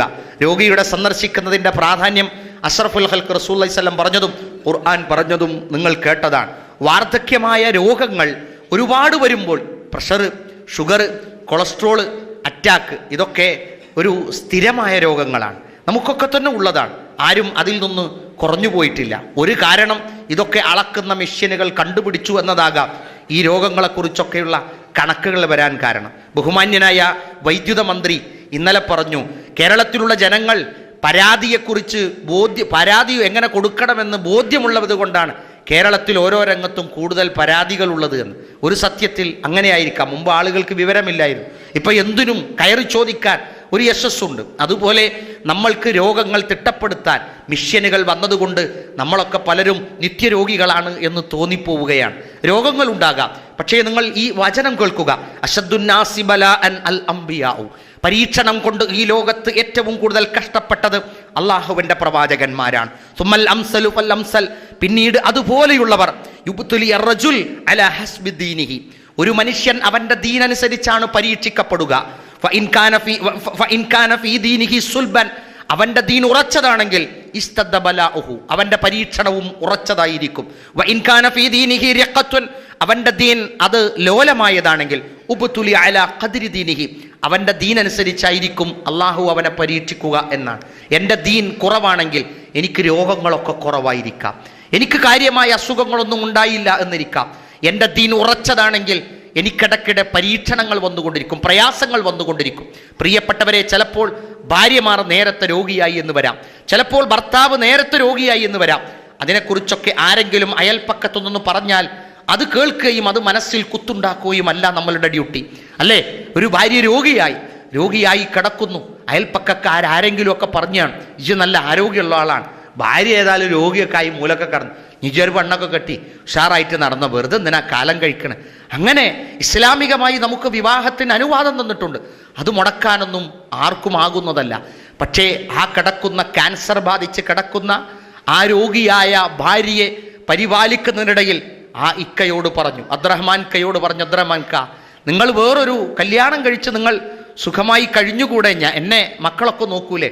അദ്ദേഹം പറഞ്ഞത് ബിസ്മില്ലാഹിർ റഹ്മാൻ റഹീം എന്ന് പറഞ്ഞ് ഞാൻ ഏറ്റെടുത്തതാണ്. എനിക്ക് 2-3 കൂലി കിട്ടിക്കൊണ്ടിരിക്കുകയാണ്. രോഗിയായി ക്യാൻസർ ബാധിച്ച് കിടക്കുന്ന നിന്നെ നോക്കുന്നതിൻ്റെ കൂലി തന്നെ മതി ഞാൻ വേറൊരാൾ പോറ്റുന്നതിൻ്റെ സ്ഥാനത്ത്. അങ്ങനെ ആ സഹോദരി ഈ ലോകത്തു നിന്ന് വിട പറഞ്ഞ് ഏകദേശം 2 കൊല്ലം കഴിഞ്ഞിട്ടാണ് ആ മനുഷ്യൻ ഒരു വധുവിനെ സ്വീകരിക്കുന്നത് മക്കളുടെ സംരക്ഷണത്തിനു വേണ്ടി. ഓർക്കുക, ഇസ്ലാം നമുക്ക് അനുവദിക്കുന്നതും ഇസ്ലാം നമുക്ക് നൽകിയതുമൊക്കെ നമ്മൾ പലരെയും രോഗം ബാധിക്കുമ്പോൾ ഇട്ടേച്ചു പോകാനുള്ളതല്ല. പ്രിയപ്പെട്ട സഹോദര, ഉപ്പക്ക് രോഗമുണ്ടെന്ന് കേട്ടാൽ അതാണ് അന്നത്തെ ഡ്യൂട്ടി. ഉമ്മക്ക് രോഗമുണ്ടെന്ന് കേട്ടാൽ അതാണ് അന്നത്തെ ഡ്യൂട്ടി. നമ്മൾ എവിടെയാണോ എന്താണോ എന്നുള്ളതല്ല അതിൻ്റെ അടിസ്ഥാനം. ഇതുപോലെ മാനസികമായി വരുന്ന ചില വിഷാദ രോഗങ്ങളെപ്പോലെ ഉപ്പക്കും അതുണ്ടാകാം, ഉമ്മക്കും അതുണ്ടാകാം. പ്രിയപ്പെട്ട ഉപ്പ സുഖം തന്നെയല്ലേ? ചില ഉപ്പമാരൊക്കെ പള്ളിയിലൊക്കെ ജമാഅത്തിന് വന്ന് നിസ്കാരം കഴിഞ്ഞ് ഇരുന്നു കൊണ്ട് പല കാര്യങ്ങളൊക്കെ അങ്ങോട്ടും ഇങ്ങോട്ടും പങ്കുവെക്കും. എന്താ വിശേഷമൊക്കെ? ഒന്നുമില്ല, മക്കളൊന്നും ഒരു ഹൃദയം തുറന്നൊന്നും മിണ്ടണില്ല. അതൊരു വലിയ രോഗമുണ്ടാകാൻ കാരണമാണത്. നമ്മളുടെ വീടുകളിലൊക്കെ നമുക്ക് നേരമില്ലെങ്കിലും നമ്മുടെ കുട്ടികളെയെങ്കിലും നമ്മളവിടെ ആക്കിക്കൊടുക്കുക. നമ്മളുടെ കുട്ടികളെ കൂടെ അവർ സംസാരിച്ചിരുന്ന് അവർക്ക് കളിപ്പാട്ടങ്ങളെപ്പോലെ അവരങ്ങോട്ടും ഇങ്ങോട്ടും കളിച്ച് ഒരുപാട് രോഗങ്ങൾ മനസ്സമാധാനത്തിലൂടെ അപ്രത്യക്ഷമായി പോകും. അബൂ ഉമാമ നബി സല്ലല്ലാഹു അലൈഹി വസല്ലമയുടെ അടുക്കൽ വന്നു. അപ്പോൾ പറഞ്ഞു, റസൂലേ, എനിക്കെന്തൊക്കെയോ വിഷമങ്ങൾ എൻ്റെ മനസ്സിൽ അനുഭവപ്പെട്ടുകൊണ്ടിരിക്കുകയാണ്. റസൂലുള്ളാഹി സ്വല്ലല്ലാഹു അലൈഹി വസല്ലം പറഞ്ഞു, രാവിലെയും വൈകുന്നേരവും നീ ചൊല്ലിക്കൊണ്ടിരിക്കണം, അല്ലാഹുമ്മ ഇന്നി അഊദു ബിക മിനൽ ഹമ്മി വൽ ഹുസൻ. പടച്ചോനെ, ദുഃഖത്തിൽ നിന്നും വിഷമത്തിൽ നിന്നും ഞാൻ നിന്നോട് രക്ഷ തേടുന്നു. വഅഊദു ബിക മിനൽ ജുബ്രി വൽ ബുഖൽ, പിശുക്കിൽ നിന്നും ഭീരുത്വത്തിൽ നിന്നും നിന്നോട് രക്ഷ തേടുന്നു. വഅഊദു ബിക മിൻ ഗലബത്തിദ് ദൈൻ, കടം അതിജയിച്ച് എൻ്റെ മേൽ വരിഞ്ഞു മുറുക്കുന്നതിൽ നിന്നും അല്ലാഹുവിനോട് രക്ഷ തൊടുന്നു. വഖഹറു റിജാൽ, അങ്ങനെ ഇമാം ബുഖാരി റഹ്മത്തുള്ളാഹി അലൈഹി ഉദ്ധരിക്കുന്ന അബൂ ഉമാമ എന്ന് പറയുന്ന സഹാബി റസൂലുള്ളാഹി സ്വല്ലല്ലാഹു അലൈഹി വസല്ലം അടുക്കൽ ചെന്ന് ചോദിച്ചപ്പോൾ റസൂലുള്ളാഹി പറഞ്ഞതാണ്, ഞാൻ ഈ ചൊല്ലിത്തരുന്ന വാചകം രാവിലെയും വൈകുന്നേരവും ചൊല്ലിക്കൊണ്ടിരിക്കുക. ഇത് അല്പം ഒരു പ്രയാസമുള്ള കാര്യമായിരിക്കാം നമുക്ക് തോന്നുന്നത്. പക്ഷേ ഇത് എന്തിനാണെന്നാണ് നമ്മളുടെ മനസ്സിൻ്റെ വിഷമങ്ങൾ തീർക്കാൻ ജ്യോത്സ്യനെയോ കണക്ക് നോട്ടക്കാരനെയോ അല്ലെങ്കിൽ ഏതെങ്കിലും പുരോഹിതൻ്റെ അടുക്കലോ പോകാനല്ല, മറിച്ച് നമ്മൾ പഠിച്ചു വെച്ച പ്രാർത്ഥനകൾ രാവിലെയും വൈകുന്നേരവും ഉരുവിടണമെന്ന് റസൂലുള്ളാഹി സ്വല്ലല്ലാഹു അലൈഹി വസല്ലമ നമ്മളെ പഠിപ്പിക്കുന്നു. രോഗിയെ നമ്മൾ സന്ദർശിക്കണം. രോഗിയെ സന്ദർശിക്കുന്നത് നമ്മൾക്ക് കൂലി കിട്ടുന്ന കാര്യമാണ്. അത് ഒരുപാട് തിരക്കുകളുണ്ട്. കോഴിക്കോടൊക്കെ വരുമ്പോൾ ഒരുപാട് രോഗികളെ നമുക്ക് കാണാൻ കഴിയുന്നതാണ്. അവിടെ ചെന്ന് നമ്മൾ ചോദിക്കുന്നു, എവിടെ? ഐസിയുല? അപ്പം കാണാൻ പറ്റൂല അല്ലേ? കാണാൻ വേണ്ടിയല്ല, ഐസിയുവിൻ്റെ മുമ്പിലെത്തുന്നു, കുടുംബക്കാരെ കാണുന്നു. അല്ല, എന്തുണ്ട്? സുഖമാകട്ടെ. അവിടെ നിന്ന് നിങ്ങൾ പ്രാർത്ഥിച്ചാൽ മതി. അല്ലാഹുമ്മ ശ്ഫി അൻത ശാഫി ലാ ശിഫാ ഇല്ലാ ശിഫാഉക ശിഫാഅൻ ലാ യുഗാദിറു സഖമ. അത് നിങ്ങൾ അങ്ങോട്ട് പ്രാർത്ഥിച്ചാൽ മതി. രോഗിയെ നമ്മൾ കാണുക എന്നല്ല. ഒരു മരിച്ച വീട്ടിൽ പോകുന്നത് മയ്യത്ത് കാണാൻ പറ്റുമോ കാണാൻ പറ്റില്ലേ എന്നല്ല, അയാൾക്ക് വേണ്ടി പ്രാർത്ഥിക്കാനും ആ മയ്യത്ത് കുളിപ്പിക്കാൻ കൂടണമെങ്കിൽ കൂടാനും അതിനെ തുടർന്ന് അതിൻ്റെ കൂടെ നടന്നു പോകാനും മയ്യത്ത് മറമാടാനും വേണ്ടിയാണ്. ഇതുപോലെ രോഗിയെ നമ്മൾ കാണാൻ പോകുന്നത് കാണാൻ പറ്റുമോ എന്ന് നോക്കിയിട്ടല്ല, സന്ദർശിക്കാനാണ്. അത് ഫുഖഹാക്കൾ തന്നെ പറയുന്നിടത്തും റസൂലുള്ളാഹി സ്വല്ലല്ലാഹു അലൈഹി വസല്ലം പറയുന്നിടത്തും ഇയാദത്തുൽ മരീൽ എന്നാണ്. രോഗിയെ സന്ദർശിക്കുക എന്ന വാദം സിയാറത്തുൽ മരീൽ എന്നല്ല. സിയാറത്ത് എന്ന് പറഞ്ഞാൽ വിശദമായ സന്ദർശനമാണ് വരുന്നത്. ആദാ മടങ്ങി എന്നാണ്. ഇയാദത്ത് പോയി വേഗം മടങ്ങിപ്പോരുക എന്ന് തന്നെയാണ്. അതുകൊണ്ട് രോഗസന്ദർശനം എന്ന് പറയുന്നത് നമുക്കും രോഗിക്കും ഉപകാരപ്രദമാകണം. ഞാൻ ഒരു യാത്ര നടത്തിക്കൊണ്ട് പോയി ഒരു രോഗിയെ കാണാൻ ആശുപത്രിയിൽ ചെന്നപ്പോൾ അദ്ദേഹത്തിൻ്റെ കഫീല് അങ്ങോട്ട് വരുന്നത് കയ്യിൽ കുറേ മിഠായിയൊക്കെ പിടിച്ച് സന്തോഷത്തോടു കൂടി സലാം പറഞ്ഞുകൊണ്ടാണ്. അപ്പോൾ ഞങ്ങൾ അത്ഭുതപ്പെട്ടു പോയി. ഇയാൾ കഫീലിന് ഇയാളോടുള്ള ദേഷ്യം കൊണ്ടായിരിക്കും ഇയാൾ മരിച്ചാൻ്റെ വിചാരിച്ചിട്ടേക്കും മിഠായിയൊക്കെ ഇട്ട് വരുന്നത് എന്ന്. അപ്പോൾ അതിൻ്റെ ഒരു പശ്ചാത്തലത്തെക്കുറിച്ച് അന്വേഷിച്ചപ്പോഴാണ് വിവരം കിട്ടിയത്, രോഗിയെ കാണാൻ ചെല്ലുമ്പോൾ സന്തോഷത്തോടു കൂടിയാണ് നമ്മൾ പോകേണ്ടത് എന്നാണ്. രോഗി ദുഃഖത്തിലായിരിക്കാം, കയറി ചെന്ന് അസ്സലാമു അലൈക്കും, വഅലൈക്കും അസ്സലാം വറഹ്മത്തുള്ളാഹി, സാരല്ല 3 പൈപ്പല്ലുള്ളൂ, ഉള്ളു കൂടി 250 വേറുണ്ട്, അതൊന്നും നമ്മൾ നോക്കണ്ട, അള്ളാൻ്റെ കള ഉണ്ടെങ്കിൽ നമുക്ക് എഴുന്നേറ്റ് കിടക്കാം, ഇൻഷാ അല്ലാഹ് കാണാം, അള്ള ശിഫയാക്കട്ടെ എന്ന് പ്രാർത്ഥിക്കുമ്പോൾ അയാൾക്കൊരു കരുത്ത് കിട്ടും. ഞാനും നിങ്ങളും കയറി ചെല്ലുമ്പോൾ മൂക്കത്ത് വിരൽ വെച്ചാൽ ചെല്ലുക.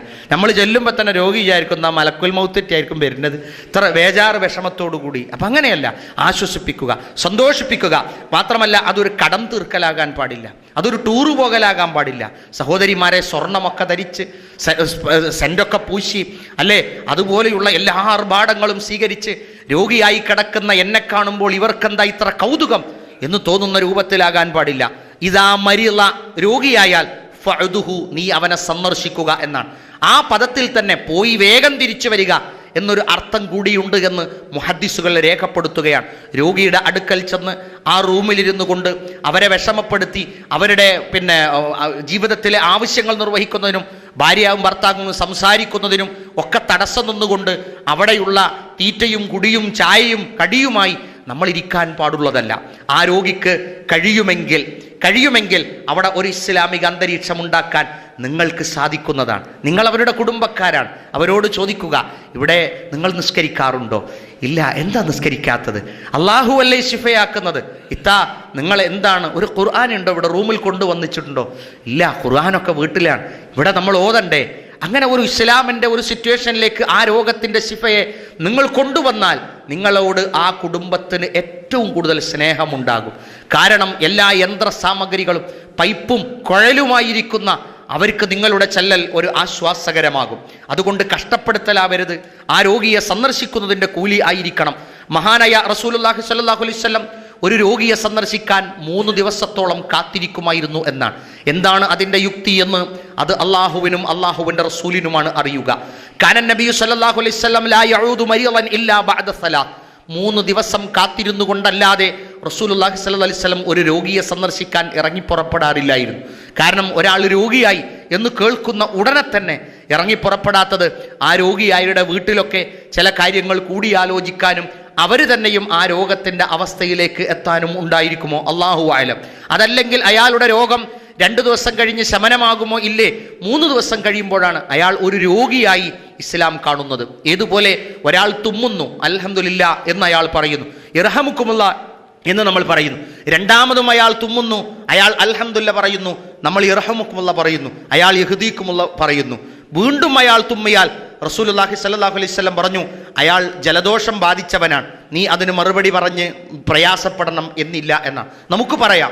പക്ഷേ 2 പ്രാവശ്യവും അദ്ദേഹം അൽഹംദുലില്ലാ പറഞ്ഞ് മൂന്നാമതും അയാൾ തുമ്മിക്കഴിഞ്ഞാൽ ആ തുമ്മുന്നത് അയാൾക്ക് രോഗമാണ്. പിന്നീട് ആ ഒരു ബാധ്യത നിർവഹണത്തിൽ നമ്മൾ വിഷമിക്കേണ്ടതില്ല.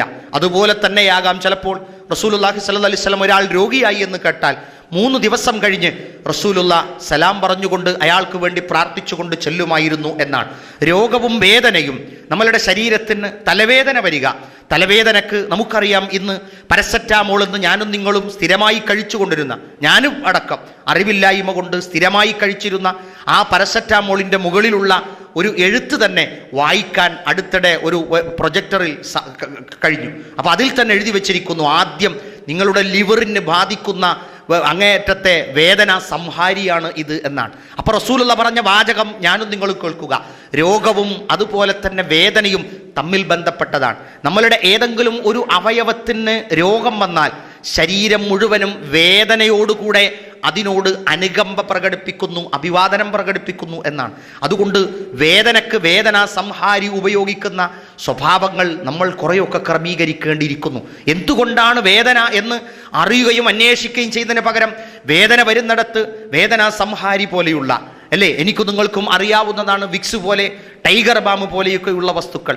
സ്കൂളിലെ കുട്ടികളൊക്കെ ചിലപ്പോൾ വന്ന് എൻ്റെ മേശയിൽ ഒരു ടൈഗർ ബാമിൻ്റെ ചെറിയൊരു കുപ്പി ഉണ്ടാവും. അതെന്തിനാണെന്ന് ചോദിച്ചാൽ ഇതേപോലെ വിഷമിക്കുന്ന ആരെങ്കിലും എനിക്ക് തന്നെയും വരുമ്പോൾ, പക്ഷേ കുട്ടികളൊന്നും ചെയ്തു അതിനെടുത്തിട്ട് ഒന്നായിട്ട് മാന്തി എടുത്ത് ഇങ്ങനെ നിൽക്കുന്നുണ്ടാവും. അപ്പം ഞാൻ ചോദിക്കും, മക്കളെ ഇതെന്താ ഇങ്ങനെ ഇത് തേക്കാൻ പാടില്ല? അല്ല സർ, ഞങ്ങൾ എപ്പോഴും ഇങ്ങനെയാ തേക്കൽ എന്ന്. അപ്പം എന്താ അറിയോ, വലിയ വേദന വേറെ തന്നിട്ട് ഉള്ളിലുള്ള വേദനയെ അപ്രത്യക്ഷമാക്കുകയാണ്. ഈ വചനം നമ്മൾ ശ്രദ്ധിക്കുക. നബി സല്ലല്ലാഹു അലൈഹി വസല്ലം പറയുന്നു, ശരീരത്തിന് ഒരു ഭാഗത്ത് രോഗം വന്നാൽ മറ്റുള്ള ഭാഗങ്ങൾ വേദന കൊണ്ട് അതിനോട് ആഭിമുഖ്യം പ്രകടിപ്പിക്കും എന്നാണ്. അതുകൊണ്ട് ആ വേദനക്ക് സംഹാരിയെ കണ്ടെത്തുന്നതിന് പകരം രോഗത്തെ കണ്ടെത്തുക എന്ന ആധുനിക വൈദ്യശാസ്ത്രത്തിൻ്റെ രീതി തന്നെ ഒരു മുഅ്മിൻ സ്വീകരിക്കേണ്ടതാണ്. റസൂലുള്ളാഹി സ്വല്ലല്ലാഹു അലൈഹി വസല്ലമ ഏറ്റവും കൂടുതൽ ഈ ലോകത്ത് വേദന അനുഭവിച്ച റസൂലാണ്. ഇന്നി അഉഅഖു കമാ യുഅഖു റജുലാനി, നിങ്ങളിലുള്ള രണ്ട് വ്യക്തികൾ വേദന അനുഭവിക്കുന്ന വേദന ഞാൻ ഈ സമയത്ത് അനുഭവിക്കുന്നു എന്നാണ്. വേദന അനുഭവിക്കുമ്പോൾ ഒരു പരിധിവരെയൊക്കെ നമ്മൾ ക്ഷമിച്ച് കാത്തിരിക്കുക. പ്രിയപ്പെട്ട ഉമ്മ, ആശുപത്രിയുടെ ഗൈനോക്കോളജിയുടെ ബോർഡിൽ എഴുതി വച്ചിരിക്കുന്നു, വേദനയില്ലാതെ പ്രസവിക്കാൻ ഈ ആശുപത്രിയിൽ സംവിധാനമുണ്ട് എന്നാണ്. 2500 ഒരു പ്രത്യേക ഇഞ്ചക്ഷൻ കൊടുത്തുകൊണ്ട് വേദനയറിയാതെ പ്രസവിക്കാനുള്ള സംവിധാനമുണ്ട് എന്നാണ്. അള്ളാഹു എല്ലാറ്റിലും വേദന ഒഴിവാക്കി തന്ന റബ്ബ് ഒരു വേദനയെങ്കിലും ഈ ലോകത്ത് അവശേഷിപ്പിച്ചത്, മരണവേദനയുടെ പകുതിയുള്ള വേദന അവശേഷിപ്പിച്ചത്, വാപ്പയും മക്കളും തമ്മിലുള്ള ബന്ധങ്ങൾ മുറിഞ്ഞു പോയാലും പൂക്കൽ കൊടിയിൽ നിന്ന് വേർപെട്ടു പോയ കുഞ്ഞിനോടുള്ള ഒരു സ്നേഹമെങ്കിലും ഇവിടെ അവശേഷിക്കട്ടെ എന്നതുകൊണ്ടാകാം. അല്പം വേദന സഹിക്കുന്നത് മരണവേദനയുടെ പകുതി നിങ്ങൾക്ക് കൂലിയാകാം. കുട്ടിയുടെ ജനനം 1/1/2011 ആകാൻ വേണ്ടി ഓപ്പറേഷൻ തിയേറ്ററിൻ്റെ മുമ്പിൽ ബ്രിട്ടനിൽ വരി നിന്നുവെങ്കിൽ കേരളത്തിൽ വരി നിന്നിട്ടില്ല. കുട്ടിയുടെ ജനന തീയതി 1/1/11 ആകുന്നതിനേക്കാൾ നല്ലത് ആ കുട്ടിയുടെ ആരോഗ്യത്തോടു കൂടിയുള്ള ജനനം തന്നെയാണെന്ന് ഉമ്മമാരായി നിങ്ങൾ തീരുമാനിച്ചത് കൊണ്ടാണ്. അതുകൊണ്ട് വേദന എന്ന് പറയുന്നത് ഒരു രോഗമായിക്കൊണ്ട് നമ്മൾ കാണാൻ പാടില്ല. റസൂലുള്ളാഹിയോട് വേദന ബാധിച്ച് കിടക്കുമ്പോൾ നബി സല്ലല്ലാഹു അലൈഹി വസല്ലമയോട് ചോദിച്ചത് നിങ്ങൾക്ക് വേദനയുണ്ടോ എന്നാണ്. നബി സല്ലല്ലാഹു അലൈഹി വസല്ലം പറഞ്ഞു, ഞാൻ രണ്ടാളുടെ വേദന അനുഭവിക്കുന്നു, ഇതുപോലെ ഒരു വേദന ഈ ലോകത്ത് ഇനി ഒരാളും അനുഭവിക്കുകയില്ല എന്നുകൂടെ നബി സല്ലല്ലാഹു അലൈഹി വസല്ലം പറഞ്ഞിട്ടുണ്ട്. അപ്പോൾ ഞാനൊരു വേദന അനുഭവിക്കുമ്പോൾ, ഞാനൊരു നെഞ്ഞ് വേദന അനുഭവിക്കുമ്പോൾ അല്ലാ എന്ന് നമ്മൾ വിളിക്കുമ്പോൾ ഓർക്കുക, ഇല്ല, നബി തങ്ങളുടെ വേദനയുടെ അടുക്കലേക്ക് ഇത് എത്തിയിട്ടില്ല. അതൊരാശ്വാസമാണ്. നബിയുടെ വേദന അടുക്കലേക്ക് എത്തിയിട്ടില്ല. മിനിഞ്ഞാന്ന് തിരൂരിൽ നിന്നും മടങ്ങുകയാണ് മഞ്ചേരിയിലേക്ക്. കോട്ടക്കലിലെ ആ പെരിന്തൽമണ്ണ റോട്ടിൽ നിന്നൊരു ബസ് ബ്രേക്ക് നഷ്ടപ്പെട്ട് ലൈറ്റിട്ട് വരികയാണ്. പ്രിയപ്പെട്ടവരെ, മരണം മുഖാമുഖം കാണുകയാണ്. അള്ളാഹുവാണ് രക്ഷപ്പെടുത്തുന്നത് എന്ന് ആ നാട്ടിലുള്ള മുഴുവൻ മനുഷ്യന്മാരും കണ്ട ഒരു സന്ദർഭമായിരുന്നു അത്. 3-4 കാറുകളെ ഉരുട്ടിക്കൂട്ടി ഒരു ടെലിഫോൺ പോസ്റ്റിൽ ഇടിച്ചിട്ട് തരിപ്പണമായി ഇങ്ങനെ നിൽക്കുന്ന കാറിൻ്റെ ഉള്ളിൽ ഒരു സഹോദരൻ ഇരിക്കുന്നു, പച്ച കള്ളി ഷർട്ട് ഇട്ടിട്ട്. അയാളെ ചില്ല് പൊട്ടിച്ച് പുറത്തെടുത്തപ്പോൾ അയാൾ ആദ്യമായി ആ മണ്ണിൽ സുജൂദ് ചെയ്തു. കാരണം അയാളെ എങ്ങനെ രക്ഷപ്പെട്ടുവെന്ന് അള്ളാഹുവിന് മാത്രമേ അറിയുള്ളൂ. വേറൊന്നും, ആ ചെറുപ്പക്കാരൻ്റെ പുറത്തു കൊട്ടി അവിടെ നിന്ന് അസർ നിസ്കരിച്ചിറങ്ങുകയായിരുന്ന ഉപ്പമാര് പറഞ്ഞു, നല്ല കുട്ടിയടാ, നല്ല കുട്ടി, അന്ന് തന്നെയാ എന്നെ കഴിച്ചിലാക്കി കേട്ടോ, പടച്ചോൻ തന്നെയാ എന്ന് പറഞ്ഞ് പുറത്തു കൊട്ടി ആശ്വസിപ്പിക്കുന്ന വാക്കുകൾ ആ നേരെ നിൽക്കുന്ന സഹോദരന് വലിയൊരു സന്തോഷമായിരുന്നു. ഒരുപാട് വിഷമങ്ങളും രോഗങ്ങളും ബുദ്ധിമുട്ടുകളും ഒക്കെ ഉണ്ടെങ്കിൽ തന്നെയും വേദനകളുടെയും രക്ഷയുടെയും രംഗത്ത് ആശ്വാസം നൽകുന്നത് അള്ളാഹുവാണ്. അതുകൊണ്ട് വേദന വരുമ്പോൾ ആ വേദനക്ക് നമ്മൾ രോഗത്തെ കണ്ടെത്തുക, ചികിത്സിക്കുക. അല്പമൊക്കെ വേദന സഹിക്കാൻ ഞാനും നിങ്ങളും തയ്യാറാവുക. എന്തെങ്കിലും ഒരു വേദന വരുമ്പോഴേക്ക് ഭാര്യയെ ചീത്ത പറയാനും മക്കളോട് പോയാണേ അവിടെ നിങ്ങളൊക്കെ ഇവിടെ ഉണ്ടായിട്ടായത്, ഇതൊന്നും നമ്മൾ പറയരുത്. അള്ളാഹുവേ ഇതൊന്ന് കുറച്ച് തരണം, അള്ളാഹുവേ ഇതൊന്ന് കുറച്ച് തരണം, അള്ളാഹുവേ ഇതൊന്ന് ശമനമാക്കി തരണം, പടച്ചോനെ ഒന്ന് സുഖമാക്കി തരണം. PC ബാലൻ എന്ന് പറയുന്ന അയൽവാസിയായ മനുഷ്യൻ അദ്ദേഹത്തിൻ്റെ നട്ടെല്ലിൻ്റെ അടിഭാഗത്ത് നിന്ന് വേദന തുടങ്ങിയപ്പോൾ കോഴിക്കോട് മെഡിക്കൽ കോളേജിൽ വന്ന് ചികിത്സിച്ചു. കോഴിക്കോട് മെഡിക്കൽ കോളേജിൽ നിന്ന് ക്യാൻസറാണെന്ന് വിധി എഴുതി. അയാൾ വീട്ടിൽ വന്നു. എല്ലാവരും സന്ദർശിക്കുന്ന കൂട്ടത്തിൽ ഞങ്ങളൊക്കെ തന്നെ അദ്ദേഹത്തിൻ്റെ അടുക്കൽ ചെന്നു. അദ്ദേഹം പറഞ്ഞു, ദൈവമാണ് രക്ഷ നൽകുന്നവൻ, നിങ്ങളൊക്കെ എനിക്ക് വേണ്ടി ദൈവത്തോട് പ്രാർത്ഥിക്കണമെന്ന് കേട്ടോ. ചേർത്തലയിൽ നിന്നൊരു വൈദ്യൻ വന്ന് അയാളോട് പറഞ്ഞു, PC ബാലേട്ടാ, താൻ പാതി ദൈവം പാതിയാണെന്ന്. ഞാൻ ഓർത്തുപോയി. മുസ്ലിമായ എൻ്റെയും വിശ്വാസത്തിന് എത്രയൊക്കെയോ ദുർബലതകളുണ്ട്. പക്ഷേ ദീനൊന്നും പഠിച്ചിട്ടില്ലാത്തവർക്ക് അല്ലാഹുവിലുള്ള വിശ്വാസം, ഒരു വൈദ്യരാണത് പറയുന്നത്. അത് കഴിഞ്ഞ് ചികിത്സ തുടങ്ങി എഴുന്നേറ്റ് നടക്കാൻ തുടങ്ങിയപ്പോൾ അദ്ദേഹത്തെ സന്ദർശിക്കാൻ ചെന്നു. അദ്ദേഹം പറഞ്ഞു, ഈ നാട്ടിലുള്ള ആളുകളൊക്കെ ദൈവത്തോട് പ്രാർത്ഥിച്ചത് കൊണ്ടാണ് എൻ്റെ രോഗത്തിന് ശമനം കിട്ടിയത് മാഷേ എന്നാണ്. ആലോചിച്ചു നോക്കണം നിങ്ങൾ. അപ്പോൾ അള്ളാഹുവിൻ്റെ ശമനത്തെക്കുറിച്ച് അറിയുന്നവർ ഒരുപാടുണ്ട്. ഞാനും നിങ്ങളും കൂടി അങ്ങോട്ടെത്തുമ്പോൾ നമ്മുടെ രോഗത്തിനും നമുക്ക് ശമനം കിട്ടും എന്നാണ്. രോഗിയെ ഒരിക്കലും ഒറ്റപ്പെടുത്താൻ പാടില്ല. വീട്ടിൽ 4 ആളുകൾ വരുന്നു. അവർ വന്നു, ആരക്കണ്ട് വീട്ടിൽ വാപ്പുണ്ട്. ആദ്യം വാപ്പയെ കാണിച്ചു കൊടുക്കണം. അതിൻ്റെ മുമ്പ് വല്യാപ്പുണ്ടെങ്കിൽ വല്യാപ്പാനെ കാണിച്ചു കൊടുക്കണം. വല്യാപ്പ തളർന്നു കിടക്കുകയായിരിക്കാം, വല്യാപ്പ വിഷമിച്ച് കിടക്കുകയായിരിക്കാം. അല്ലെങ്കിൽ വീട്ടിൽ വികലാംഗനായ ഒരു കുട്ടിയുണ്ട്, അല്ലെങ്കിൽ വികലാംഗയായ ഒരു പെങ്ങളുണ്ട്. ആദ്യം കാണിച്ചു കൊടുക്കേണ്ടത് ആ വികലാംഗയായ പെങ്ങളെയാണ്. കാരണം വന്നു കണ്ടു, അവർ കണ്ണു നിറയെ കണ്ടു. അവരാണ് നമ്മളുടെ വീട്ടിലെ സുപ്രധാന അതിഥി. രോഗികളെ അവഗണിക്കരുത്. അവരെ ഒരു റൂമിലിട്ട് പൂട്ടിയിട്ട് കുരക്കരുത് കേട്ടോ, ഓല് വരുന്നവരെ വന്നു പോണവരെ വാപ്പ ആക്കൊര കുരക്കരുത് കേട്ടോ എന്ന് പറഞ്ഞിട്ട് വീട്ടിൽ നിന്ന് ഇറങ്ങിപ്പോയിട്ട് രാത്രി തിരിച്ചു വരാതെ ഒരു മലയിടുക്കിൽ പോയിരുന്ന ഉപ്പയുണ്ട്. ഓർക്കണം നിങ്ങൾ, വാപ്പാക്ക് ശ്വാസം തിങ്ങലാണ്, വാപ്പ കഫം കൊണ്ട് കുരക്കും. വീട്ടിൽ പങ്ങളെ കാണാൻ ആളുകൾ വരുന്നുണ്ടായിരുന്നു, കല്യാണം അന്വേഷിച്ചുകൊണ്ട്. അപ്പോൾ കല്യാണം അന്വേഷിച്ച് വരുമ്പോൾ ഈ വീട്ടിൽ ഈ കുട്ടിൻ്റെ കൂട്ടത്തിൽ നോക്കണ കൂട്ടത്തിൽ ഈ വയസ്സായ വാപ്പാനെ നോക്കേണ്ടി വരുമെന്ന് വീട്ടുകാർ മനസ്സിലാക്കിയാലോ എന്ന് വിചാരിച്ചിട്ട് വാപ്പനോട് പറഞ്ഞാൽ കുരച്ചോളി, പക്ഷേ വാതിൽ അടച്ചിട്ട് കുരക്കണം കേട്ടോ. ആ വാപ്പ അവിടെ നിന്ന് ഇറങ്ങിപ്പോയിട്ട് വടക്കാഞ്ചേരിക്കടുത്തുള്ള ഒരു തേക്കിൻ കൂട്ടത്തിലൂടെയാണ് പോയത്. ഒരു ദിവസം മുഴുവൻ അവിടെ ഇരുന്നു ഉപ്പ. നിങ്ങൾ ആലോചിച്ച് നോക്കണം നിങ്ങൾ. അപ്പോൾ രോഗികളായ ഒരാളെയും നമ്മൾ അവഗണിക്കരുത്. നമ്മളുടെ കുട്ടിക്ക് തന്നെയും ഹാർട്ടിന് രോഗമുണ്ടെങ്കിൽ, വൃക്കക്ക് രോഗമുണ്ടെങ്കിൽ ചികിത്സിക്കുക. ആ കുട്ടിക്ക് ഉമ്മ കൊടുക്കുക, ആ ജ്യേഷ്ഠന് ഉമ്മ കൊടുക്കുക, അനുജത്തിക്ക് ഉമ്മ കൊടുക്കുക, അവരെ നോക്കുക. അവർക്ക് നിങ്ങൾക്കൊരു സ്വർഗം കിട്ടാനുള്ളതാണ്. മാത്രമല്ല അവരെ ഒരു വേർതിരിച്ച് മാറ്റി ഇരുത്തിക്കൊണ്ട് ഒരു രോഗിയുടെ ക്വാർട്ടേഴ്സിലേക്ക് നമ്മൾ മാറ്റാൻ പാടില്ല. ആധുനികതയിൽ ഇതൊക്കെ കണ്ടുകൊണ്ടിരിക്കുകയാണ്. കാഷ്ടിക്കുകയും മൂത്രിക്കുകയും ഒക്കെ ചെയ്യുന്നത്. പ്രിയപ്പെട്ടവരെ, എൻ്റെ ഈ വയറിൻ്റെ ഒരു ഭാഗത്ത് ഇപ്പോൾ കാഷ്ടമുണ്ട്, എൻ്റെ ഈ ഒരു ഭാഗത്ത് ഇപ്പോൾ മൂത്രമുണ്ട്. അതിന് അള്ളാഹു ഒരു നിയന്ത്രണം വെച്ചതാണ്. ആ നിയന്ത്രണം അങ്ങനെ എടുത്തു പോയാൽ എൻ്റെ ഈ അവസ്ഥ ഇവിടെ എന്തായിരിക്കും? ഓർത്തു നോക്കൂ. 35 വയസ്സുകാരനും 40 വയസ്സുകാരനും 60 വയസ്സുകാരനും 70 വയസ്സുകാരനുമൊക്കെ അത് ലൂസാക്കുന്നതും അത് ടൈറ്റാക്കുന്നതും റബ്ബാണ്. അത് മറക്കരുത്. അതുകൊണ്ട് എൻ്റെയും നിങ്ങളുടെ ഉള്ളിലുള്ളവ അള്ളാഹുവിന് പുറത്തു ചാടിക്കാം. നമ്മുടെ ഉപ്പയുടേത് പുറത്താക്കുന്നത്, നിയന്ത്രണമില്ലാതിരിക്കുന്നത് നമ്മൾ വാരുന്നുണ്ടോ കോരുന്നുണ്ടോ എന്ന് നോക്കാനാണ്. അതുകൊണ്ട് അത് ശ്രദ്ധിക്കണം. രോഗിയുടെ ആരാധന ഒപ്പമുള്ളവർ ശ്രദ്ധിക്കണം. ഉപ്പ നിസ്കരിച്ചോ? ഇല്ല മോനെ, ബാങ്ക് കൊടുത്തു ഞങ്ങൾ നിസ്കരിച്ചോളി. ഉമ്മ നിസ്കരിച്ച? കുട്ടി രോഗിയാണെങ്കിൽ ചിലപ്പോൾ രോഗം ബാധിച്ചവരെ നിങ്ങൾ കാണാൻ ചെല്ലുമ്പോൾ, നിങ്ങൾ ക്ലാസ്സിനൊക്കെ വരുന്ന ആളല്ലേ, നിങ്ങളോടാ ചോദിക്കുക, എൻ്റെ കാലിങ്ങനെ പ്ലാസ്റ്റർ ഇട്ടതാണ്, ഞാൻ എങ്ങനെ ഒതുണ്ടാക്കുക, ഞാൻ എങ്ങനെ നിസ്കരിക്കുക? അപ്പോൾ നമ്മൾ അദ്ദേഹത്തോട് മാരകമായി ഒന്നും പറഞ്ഞു കൊടുക്കരുത്. അഷ്റഫുൽ ഖൽഖ് റസൂലുള്ളാഹി സ്വല്ലല്ലാഹു അലൈഹി വസല്ലമയുടെ കാലത്തൊരു സംഭവം ഉണ്ടായി. ഒരു വട്ടം യാത്രക്കാർ പോയപ്പോൾ കൂട്ടത്തിലുള്ള ഒരാൾക്ക് ജനാബത്തുണ്ടായപ്പോൾ അദ്ദേഹത്തിന് തലയിൽ വലിയൊരു മുറിവുണ്ടായപ്പോൾ സഹാബത്തിൽപ്പെട്ട ചിലരോട് ചോദിച്ചു, എനിക്ക് തയമ്മൂം ചെയ്യാൻ മതി ഒതുണ്ടാക്കാൻ, പക്ഷേ ജനാബത്തായതുകൊണ്ട് ഞാൻ തയമ്മൂം ചെയ്യാൻ മതിയാവില്ലോ, ഞാൻ എന്ത് ചെയ്യണം? അവർ പറഞ്ഞു കുളിച്ചേ പറ്റൂവെന്ന്.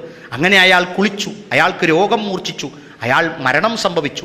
അപ്പോൾ മരണം സംഭവിച്ചു കഴിഞ്ഞപ്പോൾ അവിടെ ഉണ്ടായിരുന്ന ആളുകൾ ഈ സമയത്ത് വലിയ വിഷമമായി. വെക്കം മാറിക്കഴിഞ്ഞ് എല്ലാം കഴിഞ്ഞ് മരണമൊക്കെ സംഭവിച്ച് റസൂലിൻ്റെ അടുക്കലെത്തിയപ്പോൾ റസൂലുള്ളയോട് പറഞ്ഞു, റസൂലുള്ള, അദ്ദേഹത്തിന് ഇങ്ങനെ ഒരു അവസ്ഥയുണ്ടായിരുന്നു, ഞങ്ങൾ ഇങ്ങനെ ഒരു ഫത്വ പറഞ്ഞു കൊടുത്തത് കൊണ്ട് അയാൾ കുളിച്ചു, രോഗം മൂർച്ഛിച്ചു, അയാൾ മരിച്ചു.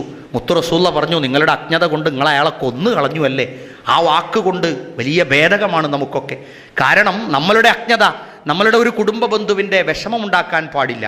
അപ്പോൾ ആ ഒരു സന്ദർഭത്തെ ഓർത്തുകൊണ്ട് റസൂലുള്ളാഹി സ്വല്ലല്ലാഹു അലൈഹി വസല്ലം പറഞ്ഞു, നിങ്ങൾ വലിയ ജനാബത്തുള്ള വലിയ ശുദ്ധിയുള്ള ആളാണെങ്കിലും നിങ്ങൾ കുളിക്കുന്നതിന് പകരം വുളൂവിൻ്റെ തയമ്മും നിങ്ങൾക്ക് മതിയാകുന്നതാണ് എന്ന നിയമം അവരെ പഠിപ്പിച്ചു കൊടുക്കുകയും വീണ്ടും അത് ബോധ്യപ്പെടുത്തുകയും ചെയ്തു. ഖുർആൻ പറഞ്ഞു, വഇൻ കുൻതും മർളാ ഔ അലാ സഫറിൻ എന്ന ആയത്ത് തുടരുകയാണ്. ഫതയമ്മമു സുഈദൻ ത്വയ്യിബ ഫംസഹൂ ബിവുജൂഹിക്കും വഅയ്ദിയക്കും. നിങ്ങൾ വുളൂ ചെയ്യാൻ പറ്റാത്ത അന്തരീക്ഷം ഉണ്ടാകാം. വുളൂ ചെയ്യാൻ പറ്റാത്ത അന്തരീക്ഷത്തെ നിങ്ങൾ ഓർക്കുക. നിങ്ങളുടെ കാല് പ്ലാസ്റ്റർ ഇട്ട്, നിങ്ങളുടെ കാല് എന്ന് പറയുമ്പോൾ ഞാൻ ഒഴിവല്ലോ, എൻ്റെ കാല് അങ്ങനെ തന്നെ ഞാൻ പറയട്ടെ, കാരണം ആർക്കും ഇതൊക്കെ വരാം. കാല് പ്ലാസ്റ്റർ ഇട്ട് കിടക്കുമ്പോൾ ഞാൻ എന്ത് ചെയ്യണം? എനിക്ക് വുളൂ ചെയ്യാൻ ഞാൻ പോകേണ്ടതില്ല. ഞാൻ ആശുപത്രിയുടെ ചുവരിൽ ശുദ്ധമായ പ്രതലത്തിൽ ബിസ്മി ചൊല്ലിക്കൊണ്ട് അടിക്കുക, ബിസ്മി ചൊല്ലിക്കൊണ്ട് മുഖവും കയ്യും തടവുക. ഖുർആൻ പറഞ്ഞ ഫംസഹൂ ബിവുജൂഹിക്കും വഅയ്ദിയക്കും, നിങ്ങളുടെ മുഖം തടവി നിങ്ങളുടെ കയ്യ് നിങ്ങൾ തടവുന്നതോടുകൂടി നിങ്ങൾക്ക് തയമ്മും മദ്രസയിൽ വെച്ച് പഠിച്ചതാണ്. അത് ചെയ്യാൻ ആരും ബേജാറാകണ്ട, വെപ്രാളപ്പെടണ്ട. റസൂലുള്ളാഹി സ്വല്ലല്ലാഹു അലൈഹി വസല്ലം ഇത് പഠിപ്പിച്ചു തന്നിട്ട് അത് വുളൂവിന് പകരമാവോ അല്ലേ എന്നൊന്നും നമ്മൾ ബേജാറാകണ്ട. ഒപ്പം നിൽക്കുന്ന ആളുകളെ നമ്മളാരും വിഷമപ്പെടുത്താൻ പാടില്ല. ചിലർ അങ്ങനെ ഉണ്ട്, ചെന്നിട്ട് ആ കട്ടൻ ചായക്ക് ഇതെടുക്ക്, ആ ചൂടുള്ളെടുക്ക്, അവസാനം വീട്ടിലുള്ള ഭാര്യ പറയും ഇങ്ങനെയൊക്കെ അസുഖമായാലും എന്താ ഞാൻ കാട്ടുക, കുടുങ്ങിയല്ലോ ഞാൻ. അപ്പോൾ നമ്മൾ കുറേ ചിട്ടകളൊക്കെ, ഞാനാണെങ്കിൽ ഞാൻ കുറച്ച് കൊടുക്കുക, എന്നിട്ട് ചൂടുവെള്ളം വേണം, അത് വേണം, ഇത് വേണം, നമ്മുടെ ആരോഗ്യത്തിന് വേണ്ടതാണെങ്കിൽ വേണം, ഒതു എടുക്കണം, എനിക്ക് ഒതു എടുക്കണ്ടേ? അപ്പം നിങ്ങൾക്ക് നബി പഠിപ്പിച്ചില്ല, തയമ്മും ഒന്നും എനിക്ക് പറ്റൂല, എന്ന് ഞാനും നിങ്ങളോ പറയണ്ട. തയമ്മും ചെയ്ത് ആ തയമ്മും കൊണ്ട് നമുക്ക് നിസ്കാരം നിർവഹിക്കാവുന്നതാണ്. നമുക്ക് തിരിഞ്ഞിരിക്കാൻ പറ്റുമോ നോക്കുക. പടിഞ്ഞാറോട്ട് തിരിഞ്ഞിരിക്കാൻ നമുക്ക് കഴിയില്ലെങ്കിൽ നിങ്ങൾ ആ ഇരുന്നിടത്ത് വെച്ച് അത് ചെയ്തോളൂ. നിങ്ങൾക്ക് താങ്ങിയിരുന്നു കൊണ്ട് ഓപ്പറേഷൻ ചെയ്ത എല്ലിന് ഭ്രംശനം വരുമെന്ന് ഭയപ്പെടുന്നുവെങ്കിൽ നിങ്ങൾ ആ ഇരുന്നിടത്ത് വെച്ച് നിസ്കരിക്കുക. നിങ്ങൾക്ക് ഇരിക്കാൻ പ്രയാസമാണോ, താങ്ങാൻ ആളില്ല, നിങ്ങൾ കിടന്നുകൊണ്ട് നിസ്കരിച്ചാൽ മതി. കിടന്നു നോക്കുമ്പോൾ കൈ കെട്ടാൻ കഴിയുന്നില്ല, ഇതിലും പൈപ്പുണ്ട് വരാം. ആശുപത്രിയിലെ 10,000-കണക്കിന് രോഗികൾ കോഴിക്കോട് അങ്ങനെയാണ് കിടക്കുന്നത്. നാളെ ചിലപ്പോൾ ഞാനോ നിങ്ങളോ ആകാം അവിടെ. അപ്പോൾ കൈ ഇങ്ങനെ വെച്ചുകൊണ്ട് കണ്ണുകൊണ്ട് നിങ്ങൾ ആംഗ്യം കാണിക്കുക. തക്ബീർ കെട്ടുന്നത് മനസ്സിൽ വിചാരിച്ച് ചൊല്ലിക്കൊണ്ട്. എന്തിനാണ് ഇതൊക്കെ പറയുന്നത്? ഈ ജീവിച്ചിരിക്കുന്ന ഞാനും നിങ്ങളൊരു വക്ത് പോലും ആരാധന ഒഴിവാക്കി പോകരുത് എന്നതുകൊണ്ടാണ്. അഷ്റഫുൽ ഖൽഖ് റസൂലുള്ളാഹി സ്വല്ലല്ലാഹു അലൈഹി വസല്ലം അവസാനം മരിക്കുന്നതിൻ്റെ തലേ ദിവസം ആ ഒരു നിമിഷത്തിൽ മുത്ത് റസൂലുള്ള പറഞ്ഞ നിസ്കാരം എന്ന്. അവ രോഗിയുടെ അവസ്ഥയിൽ ആ രോഗിക്ക് തയമ്മും ചെയ്യാവുന്നതാണ്. ഇനി ശരീരത്തിൻ്റെ ഒരു ഭാഗം മാത്രം, അത് നിങ്ങൾ ശുദ്ധിയോടുകൂടിയാണ് ഉള്ളതെങ്കിൽ വുളൂ ചെയ്തതിന് ശേഷം ഒരു ഭാഗം നിങ്ങൾ കൈകൊണ്ട് തടവിയാൽ മതി. ആ ഭാഗത്തിൻ്റെ വുളൂ അതോടുകൂടി പൂർത്തിയാകുന്നതാണ്. ഇനി നമ്മൾ ശരീരത്തിൻ്റെ ഭാഗത്ത് ചിലത് യഥാർത്ഥ കാലിന് പകരം നിങ്ങൾ പ്ലാസ്റ്റിക് കാൽ ഉപയോഗിക്കുന്നവരുണ്ട്. വിഷമിക്കേണ്ടതില്ല, ഉള്ള ഭാഗം കഴുകണം എന്നേ അള്ളാഹുവിൻ്റെ ഖുർആനും റസൂലിൻ്റെ ഹദീസും നമ്മളെ പഠിപ്പിച്ചിട്ടുള്ളൂ. അപ്പോൾ വുളൂ ചെയ്യണം. എന്നിട്ട് നിന്നുകൊണ്ട് നിസ്കരിക്കാൻ കഴിയുന്ന ആള് നിന്ന് നിസ്കരിക്കുക, ഇരുന്നു കൊണ്ട് നിസ്കരിക്കാൻ കഴിയുന്ന ആള് ഇരുന്ന് നിസ്കരിക്കുക. കിടന്നുകൊണ്ട് നിസ്കരിക്കാൻ കഴിയുന്നത് ഒരാൾ നിന്നുകൊണ്ട് നിസ്കരിക്കാൻ കഴിയുന്നില്ലെങ്കിൽ അയാൾ ഇരുന്നു നിസ്കരിക്കുക. അതിന് സാധ്യമല്ലെങ്കിൽ അയാൾ കിടന്നുകൊണ്ട് നിസ്കരിക്കുക എന്നാണ്.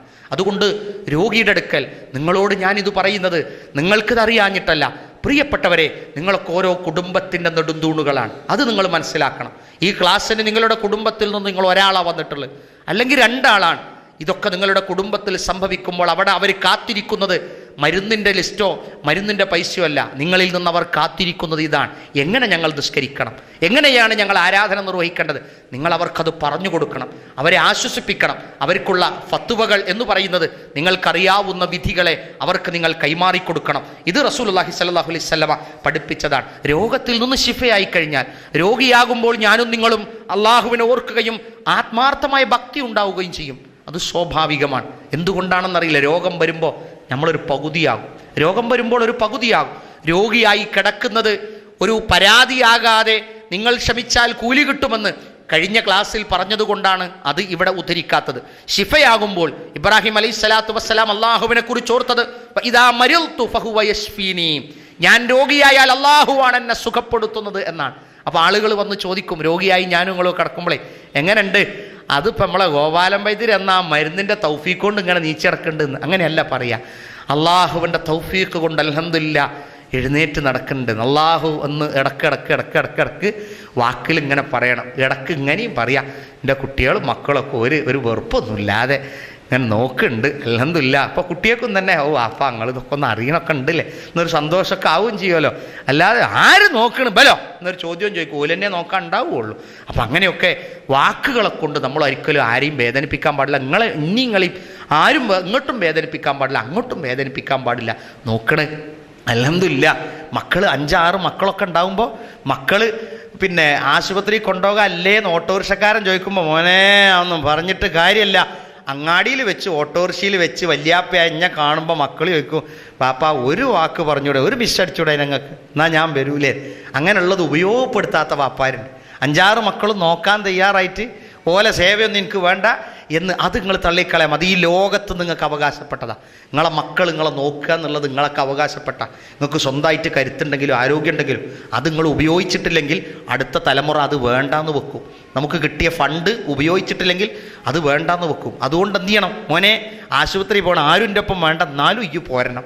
അതെന്തിനാ? അതൊക്കെ ഒന്ന് കാണാനും അറിയാനും. അപ്പോൾ അവയവങ്ങൾ, നമ്മുടെ ആരോഗ്യങ്ങൾ അത് ശിഫയാക്കുന്നത് അള്ളാഹുവാണ്.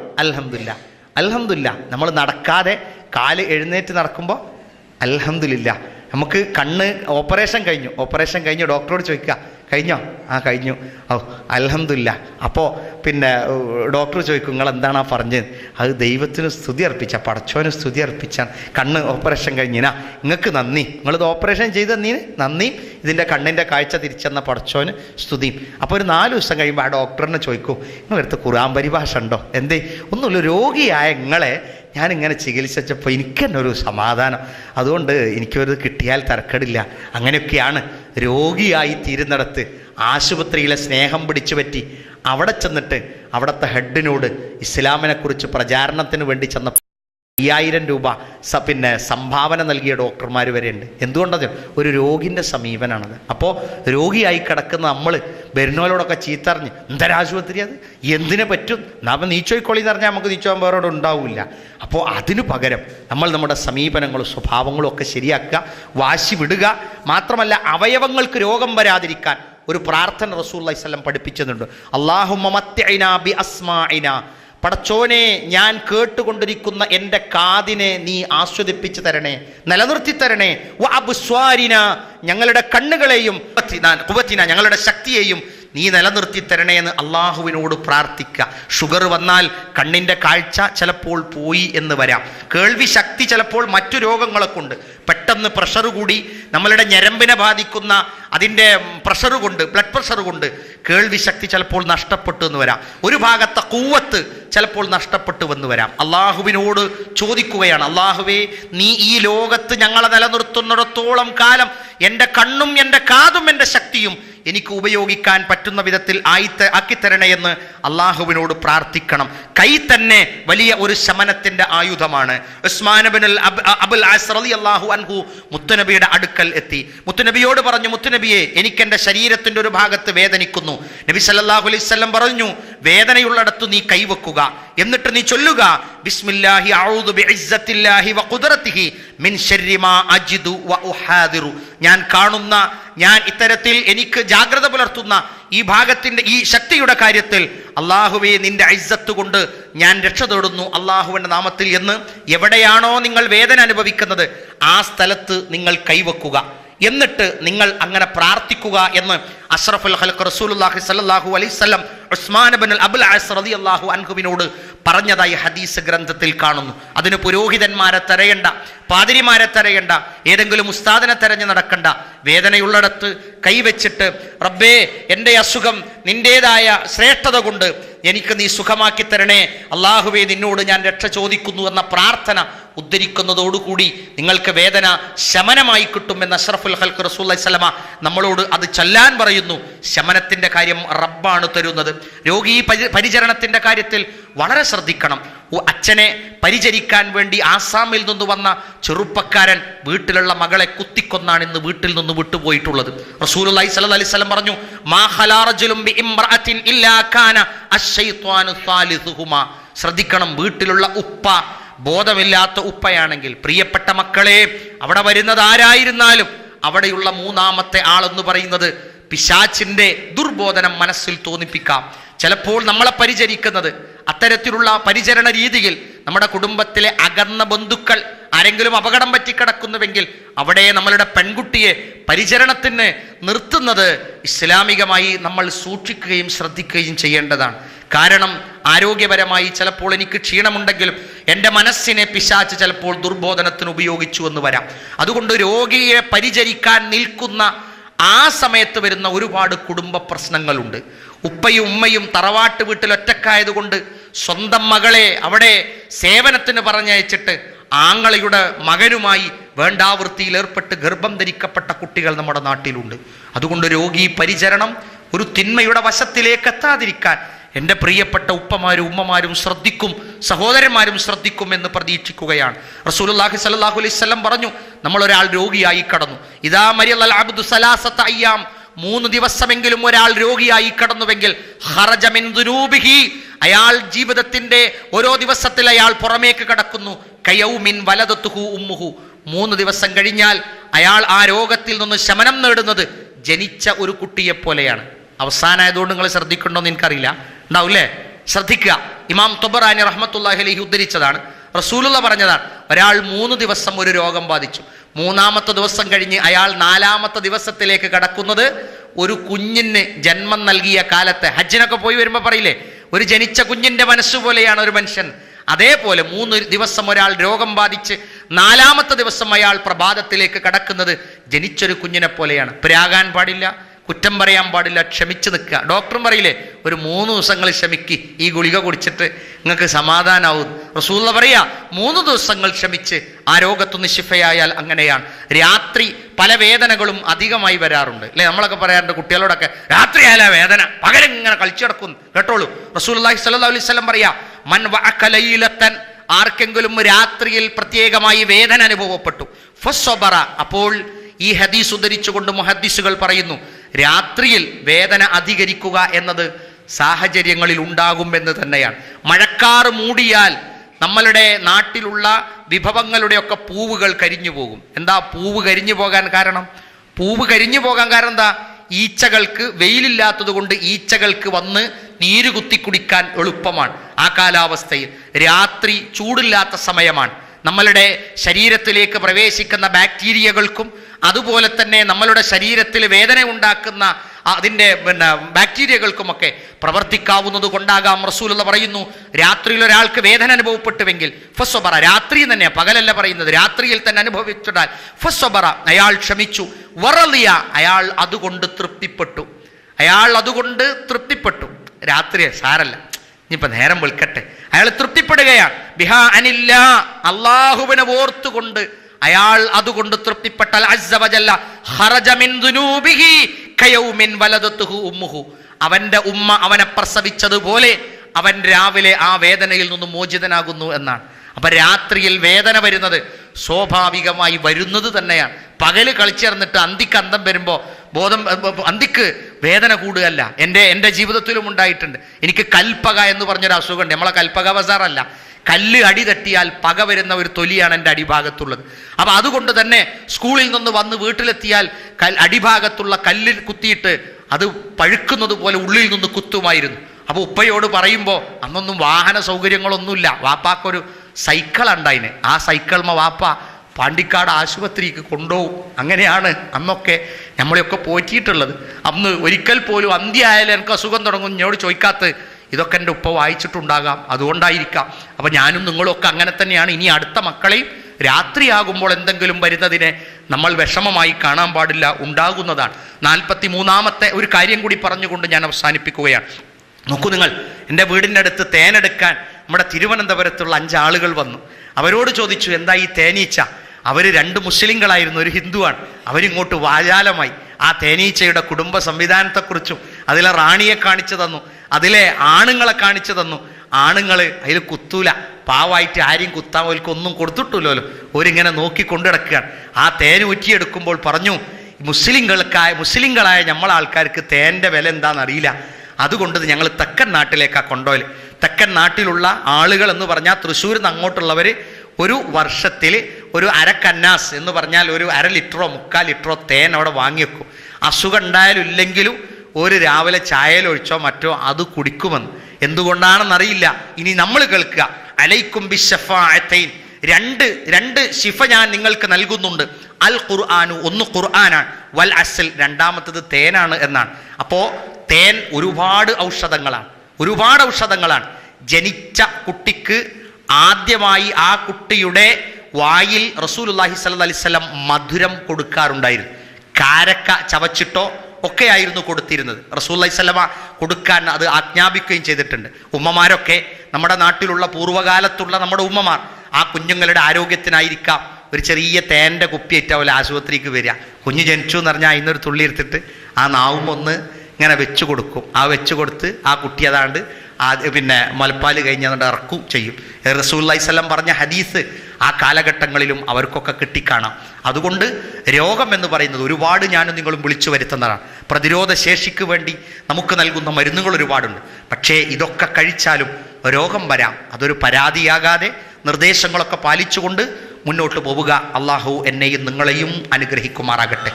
രോഗബാധകളിൽ നിന്ന് ആളുകൾക്ക് അള്ളാഹു എനിക്കും നിങ്ങൾക്കും എല്ലാവർക്കും രക്ഷ നൽകുമാറാകട്ടെ. മരണപ്പെട്ടുപോയ സത്യവിശ്വാസിനികൾ അവർക്ക് അള്ളാഹു സ്വർഗം പ്രദാനം ചെയ്യുമാറാകട്ടെ. അള്ളാഹു മഗ്ഫിർ ലിൽ മുഅ്മിനീന വൽ വൽ മുസ്ലിമീന വൽ മുസ്ലിമാത്ത് ലഹിയംനു വൽ അംവാത് ഇന്നക മുജീബു ദഅവാതി യാ ഖാദിയൽ ഹജാത്ത് വ ആഖിറു ദഅവാന അനിൽ ഹംദുലില്ലാഹി റബ്ബിൽ ആലമീൻ. അസ്സലാമു അലൈക്കും വറഹ്മത്തുള്ളാഹി